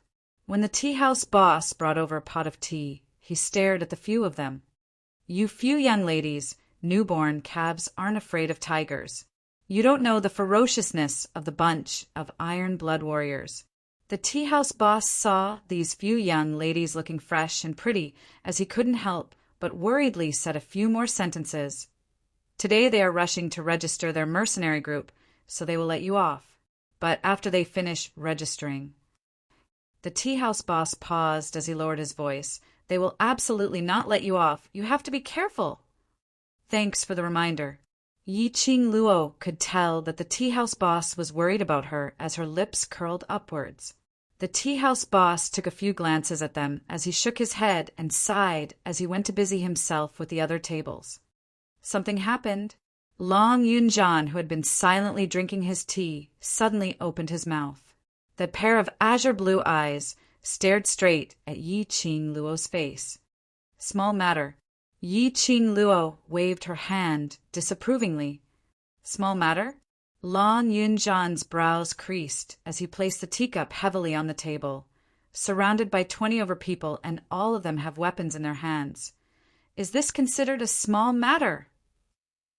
Haven't you been drinking tea here? How did you know that I was surrounded by 20 over people? I heard about it. Long Yunjian's eyes wandered as he unnaturally shifted his vision away, falling onto the man who was drinking tea elegantly by Yi Qing Luo's side. I also heard that when you were surrounded by 20 over people, the Overlord pushed you into those people and stood among the crowd, as though it was none of his business. When he said the last few words, he was obviously a little angry, gnashing his teeth as he spat out each word. Yi Qing Luo was stunned for a moment before she reacted. You've misunderstood, Xian He. Before she could finish speaking, she felt her waist tighten. The man beside her had already pulled her into his arms. The man's ink-black hair cascaded over her body like a cloud of smoke. She could feel a man's chin on her shoulder. Speaking of which, as the class monitor, didn't you also choose to stand by and watch when Lil Luo Air was surrounded? The man's deep voice was like a ghost as it sounded beside her ear. Long Yunjian's face darkened, and the hand holding the teacup tightened. This is different. It's indeed different. DMO Xian nodded his head in agreement as his peripheral vision casually casted a glance at Long Yunjian. I'm Lil Luo Air's future husband. Indeed cannot be compared to me. You. Long Yunjian's heart was filled with restless anger as it surged up once again. He had always been calm and could deal with anything calmly. Chapter 457. Long Yunjian could tell that DMO Xian was intentionally saying that he was watching with folded arms. The motive was to warn himself that he was Yi Qing Luo's future husband. But why would DMO Xian give him such a warning? Long Yunjian frowned, unable to understand. You, what nonsense are you talking about? Yi Qing Luo raised her fist and pounded on DMO Xian's chest. Even she could feel that DMO Xian was intentionally targeting Long Yunjian. Am I talking nonsense? DMO Xian's 5 fingers clasped her lower jaw. His long and narrow peach blossom eyes were filled with spring water. In future, we will get married, and I will become your husband. Don't tell me. Shouldn't I be the future husband? Yi Qing Luo's face was flushed red uncontrollably. Her hands clutched DMO Xian's lapel. In order to conceal the heat on her face, she bit her pink lips and whispered, Who can tell what will happen in the future? Also, why are you saying this in front of the class leader and the others? You might be shameless, but I'm not.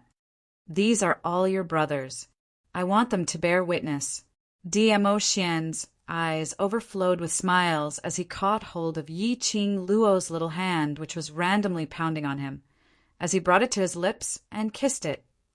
I saw a scene of dogs being abused as soon as I got here. My eyes are going blind. If I knew this would happen, I would have gone one more round. Madame Qing Luo and the Tharch are always abusing the dogs whenever they don't get along. Not far away, the exaggerated howls of the youths could be heard. DMO Xian had changed his looks, and Yi Qing Luo had specially instructed them not to call him Overlord outside. These youths directly called him the Tharch. They had arranged to meet Yi Qing Luo at the tea house in 1 hour, and when they arrived, they saw the Overlord holding on to Madame Qing Luo's hand. That kiss was so beautiful that it made people want to draw the scene. Yi Qing Luo hurriedly withdrew her hand as she stared at DMO Xian in annoyance and struggled to get up from his arms. pretending as though nothing had happened as she rushed towards those youngsters. "What have you all bought? Let me take a look." Dozens of youths waved the spoils of war in their hands, their faces full of smiles. The students of the devil class gathered at the tea house one by one. The huge tea house was soon filled to the brim. There were also many people standing outside the tea house, holding their teacups. They were talking about the things they had bought. Yi Ching Luo bought some paper and brush from the art stall opposite the tea house and pasted their names on the items which these youngsters had bought and placed them into the profound phoenix ring in batches. While listening to their conversation, it seemed that apart from her, Tong Ziqing and the other two, no one else had encountered the black merchants of the predators. Yi Ching Luo tidied up the youngsters' purchases, and the group prepared to head towards the Mercenary Association. Yi Ching Luo settled the bill with the tea house boss and walked behind. She had just walked out of the tea house when she saw the opposite art stall owner holding on to 2 scrolls as he walked towards Yi Ching Luo. "Young lady, you're the first child who dared to lay a hand on the Iron Blood Warriors. Those of us who set up stalls in the marketplace have been bullied by them, so your actions today have helped us to vent our anger." He passed the scroll to Yi Ching Luo with both hands. "This is a little token of my appreciation. I hope your team will become stronger and stronger." Yi Ching Luo opened one of the paintings, and after she saw what was drawn on it, her cheeks flushed red instantly as she furiously closed the scroll and stuffed it into Dmo Xian's arms. Following that, her little figure scuttled towards the group in front. The art stall owner couldn't help but burst out laughing as he gazed at the direction where Yi Ching Luo disappeared. It's great to be young. Chapter 458. On the scroll, there was a man wearing half a mask with a devastatingly beautiful woman in his arms. Although he was wearing a mask, but the pair of eyes that were revealed were like peach blossoms, making one intoxicated. Especially the contours of his chin, coupled with that pale thin lips, it was extremely alluring. No matter how one looked at it, it was filled with infinite, peerless elegance. The man held the lady's slender jade hand, as he placed it by his lips and kissed it. The lady's face was bashful, as her pair of charming eyes rippled like spring water. The man's brows rose slightly, as his eyes were filled with affection, as his entire face appeared extremely gentle. That gaze seemed to place the lady in his heart, doting and loving, as though she was a treasure. On the side of the scroll, there were a few flamboyant words: "Holding your hand, growing old together." Dmo Xian slowly closed the scroll, as his mind was filled with Yi Ching Luo's bashful face, as though she was escaping, as his thin lips opened and closed, spilling out a few soft laughs. "Thank you, I will treasure it well." Dmo Xian raised his hand as he cupped his fist towards the stall owner, expressing his gratitude sincerely. The art stall owner took a panoramic view of Dmo Xian's expression, and his face was filled with a satisfied smile. "My greatest hobby is to preserve the world's most beautiful scenes forever, as long as you like it." I like it very much." After strolling one round in the marketplace, the youngsters' enthusiasm had yet to dissipate. In less than an hour, the group of them had already arrived at the Mercenary Association. Although it was just a branch of the Mercenary Association, but looking around within 100 miles radius, it was the Mercenary Association's territory.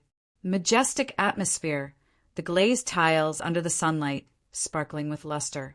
The 30 feet tall door, open to both sides, was enough to accommodate 20 over people to enter at the same time. 2 guards wielding long spears, dressed in sturdy armor, stood upright, and one look and one knew that they were cultivators of mystic, profound grade and above.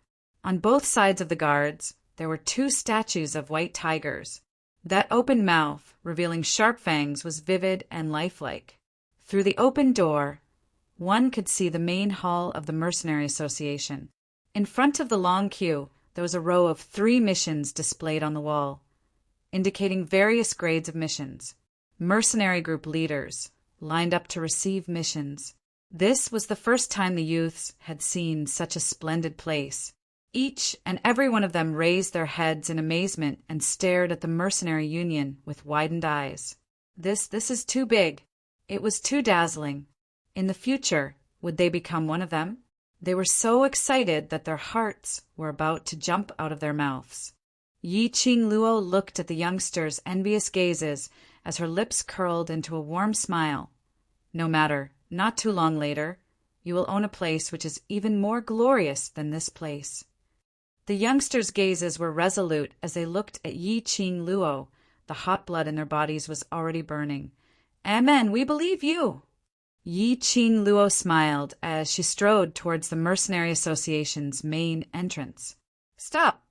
With a stern shout, the two guards stretched out their long spears, blocking Yi Qing Luo and the other's path. Yi Qing Luo narrowed her eyes. Long Yunzhan frowned and looked at the two of them coldly. If you want to enter the mercenary union, each person has to pay 10 gold coins.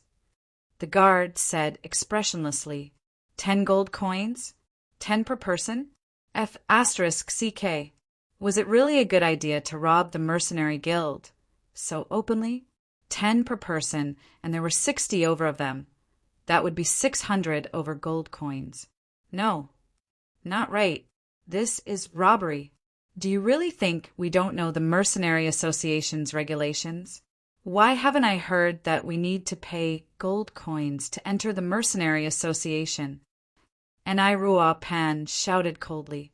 Ever since she found out that they were going to set up a mercenary group, and Ruo Pan specially inquired about some registration matters in the Mercenary Association, but she had never heard that they needed to pay gold coins to enter the Mercenary Association. Chapter 459. Now you have to pay the gold coins. The guard snorted coldly with an arrogant expression.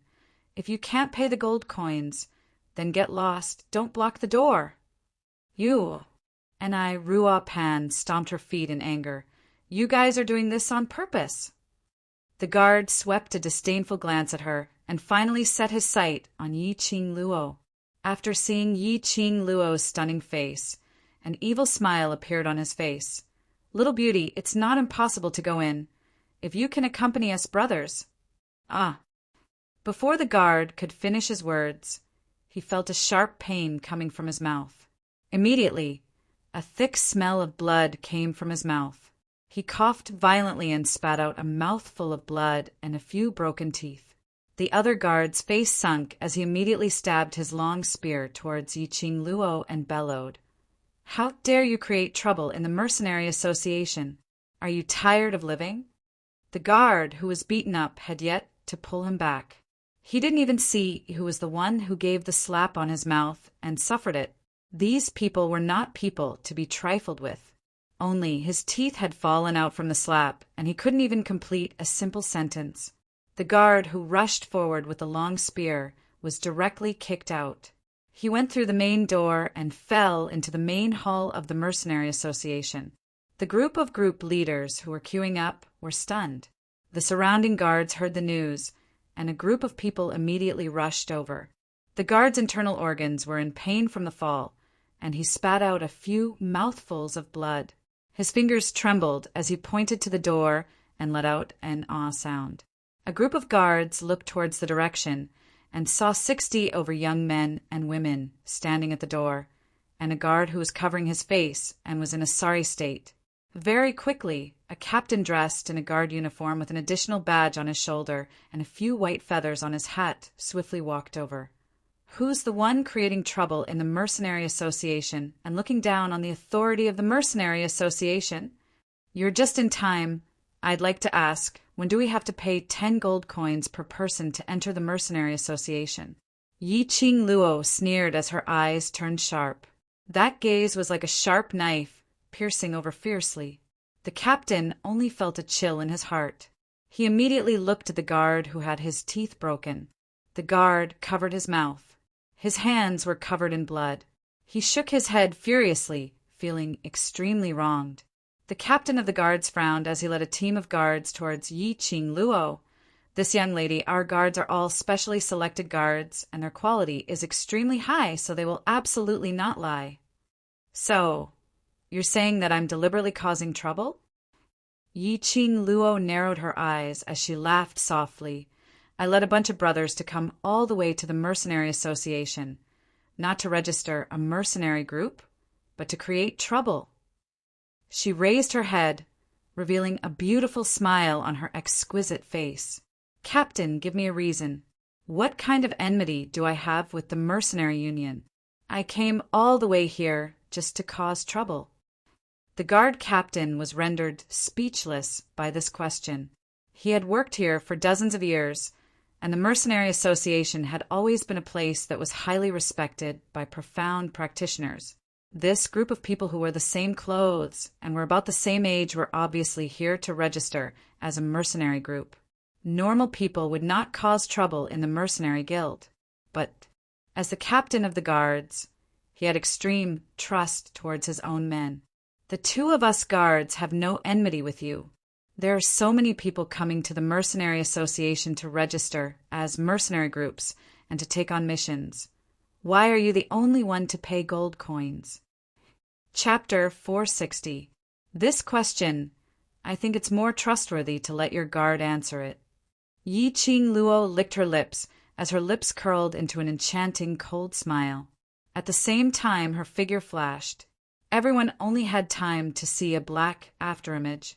By the time they fixed their eyes on her, Yi Qing Luo had already appeared in front of that guard, with one hand clutching onto his neck. Her slender fingers clasped tightly onto his artery. The sharp fingertips made that guard felt a piercing pain on his neck. The guard wanted to struggle, trying his best to pull, but the force on his neck suddenly increased, and his hand instantly went limp. His entire face was flushed red from suffocation.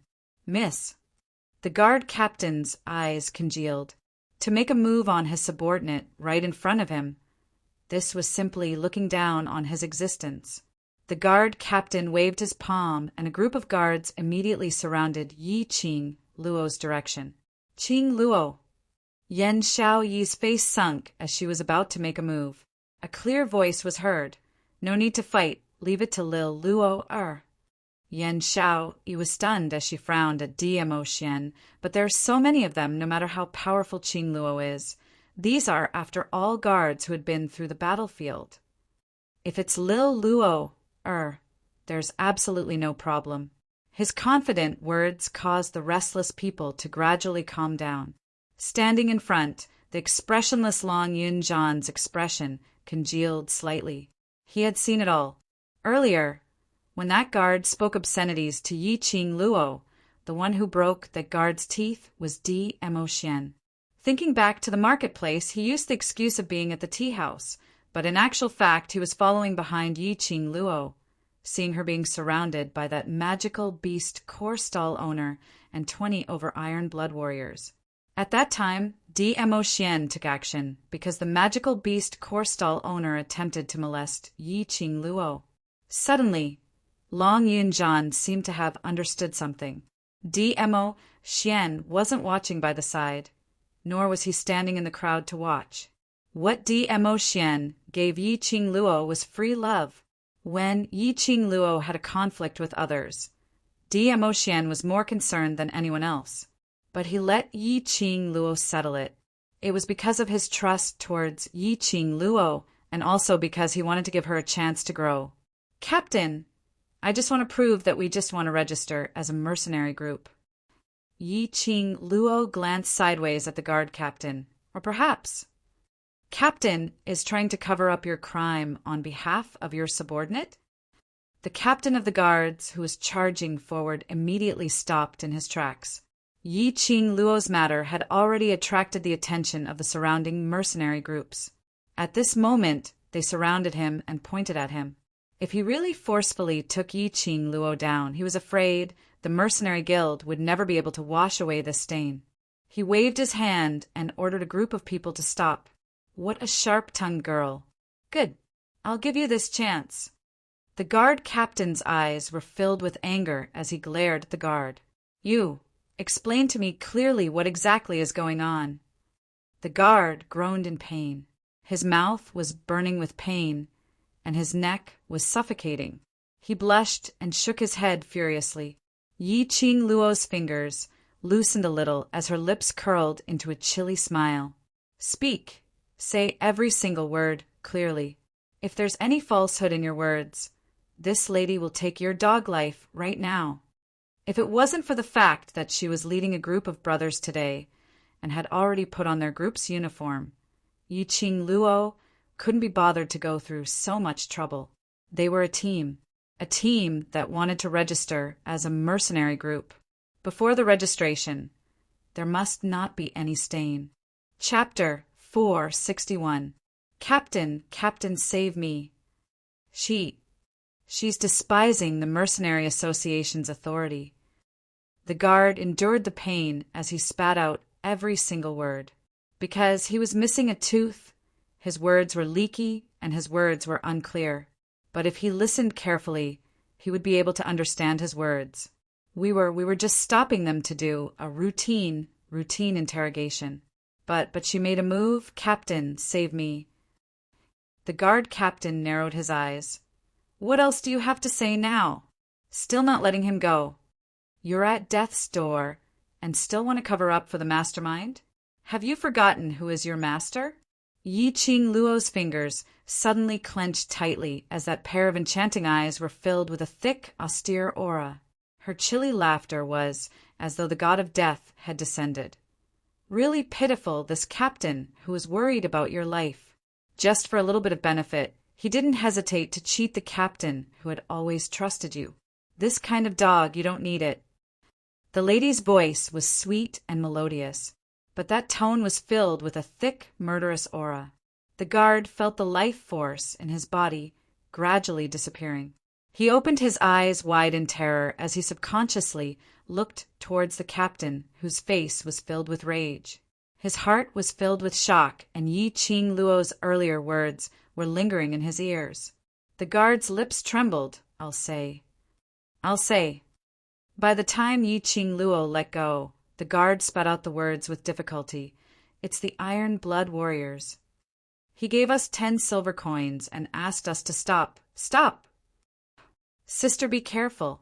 Behind, Kitty Lee's panicked voice was heard. Yi Qing Luo's peripheral vision saw a glaring ray coming towards her as she sensitively let go of the guard and instantly retreated a few steps backwards. She saw that guard lying limply on the ground. A dagger was stabbed into his chest.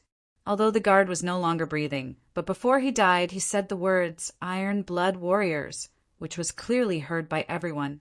The guard captain ran up and carried the guard up with one hand. On seeing the dagger on the guard's chest, his expression sunk and turned extremely ugly. Iron Blood Warriors.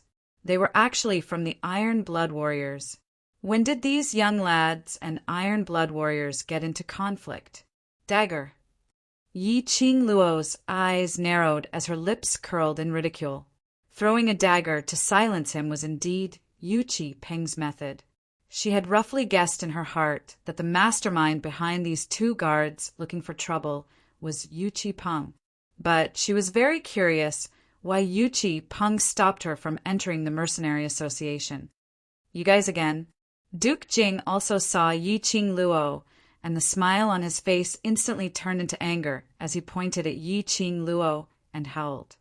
You're really like a lingering spirit that won't go away. After creating trouble in the marketplace, you came to the Mercenary Association to create trouble. While speaking, Yuqi Peng and the rest had already walked over. Yuqi Peng's face was calm, as if the person who had just killed the guard was not him. The corner of his mouth curled into an extremely shallow smile. Captain, these people are habitual troublemakers. There is no doubt about it. Although his words were soft, the threat and warning in his eyes were obvious. The guard captain's face was gloomy. Now that things had developed to this point, even the stupidest person would know exactly what was going on. But the captain of the guards took a look at the dead guard in his arms, and then looked towards Yuqi Peng's direction, as well as Duke Jing's puffed-out chest with a face of warning. He fell silent. Chapter 462. The surrounding guards received the order and immediately released their profound qi. These guards were all cultivators who were carefully selected by the guard captain. All of their profound chi were at mystic profound 3rd grade and above. The highest had even reached mystic profound 7th grade. It was rumored that the Mercenary Association's guards numbered up to 1,000 and above. Cultivators with this kind of ability, with 1,000 gathered together to protect the Mercenary Association's order. Which ordinary person would dare to create trouble here? Yi Qing Luo's lips curled into a chilly smile as her raging flame feather fan swayed gently. It was like a ball of leaping flame on her fingertips, burning continuously as it released a splendid color. The guard captain's vision fell onto that strange feather fan as his eyes instantly felt a piercing pain. His heart started to surge with uneasiness, but Yuchi Peng had already walked to his side, bearing a faint smile as he gazed at him. Duke Jing puffed out his chest as he gesticulated, "Quickly go! Let's see how long this bunch of sluts can be arrogant for. Give them a good thrashing. Give them a good thrashing." The guard captain forcefully suppressed the uneasiness in his heart. Now that things had come to such a state, he could only brace himself and forcefully bring these people to the enforcement room. Yi Qing Luo's vision went one round around the guards, and her 5 fingers moved as she was about to strike. Suddenly, a calm and clear voice was heard from behind. "This young patriarch wants to see how the upright and plain-spoken, fair and just guard captain is pressured by the Iron Blood warriors to take action against innocent people." Those guards who had already dashed in front of Yi Qing Luo, upon hearing this voice, all of them tensed up as they subconsciously retracted their hands. When Devil Class's youngsters heard this voice, they all started to retreat as they turned back to look. They saw a lake-colored, brocade long robe, with a refined and handsome appearance, playing with a green flute as he strolled over. As he walked, the young man twirled the green flute as his icy cold gaze fixed onto Yuchi Peng. "What a good Iron Blood warrior! Your guts aren't small at all. You even dare to threaten the Mercenary Association's guard captain. This young patriarch wants to go to the Yuchi family and ask Patriarch Yuchi personally, since when did your Yuchi family have the rights to criticize the Mercenary Association?" When Yuchi Peng saw the approaching person, his expression congealed. The captain's face turned pale as he took a look at the gloomy Yuchi Peng behind him, and then looked at that young man who was already standing beside Yi Qing Luo. The youth's words were like needles stabbing into the guard captain's body. The guard captain looked ashamed. "Young Master Amo." Yuchi Peng and the rest also slightly bowed towards the young man. "Young Master Amo, this young master cannot accept such a gift." The young man sneered and curled his lips in disdain. "Young Master Yuchi's influence has even extended to the Mercenary Union. Perhaps this young master will have to listen to you." Yuchi Peng's face, which had always maintained a smile, now had some cracks. Anyone could tell that what the predators had done in the Mercenary Union had angered young Master Amo. Duke Jing, who was by the side, was instantly unhappy. He had always been the one who could walk sideways in the Western continent, and no matter where he went, he was the most awesome. Now he actually met someone who was even more arrogant than him. Even he didn't dare to shout at Yuchi Peng. This young patriarch, Amo, actually dared to use this kind of tone to talk to Yuchi Peng. Duke Jing walked straight up as he raised his arm and pushed towards the young man's chest. "Who do you think you are?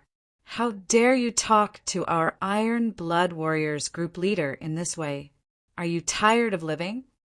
This hand had yet to touch the young man,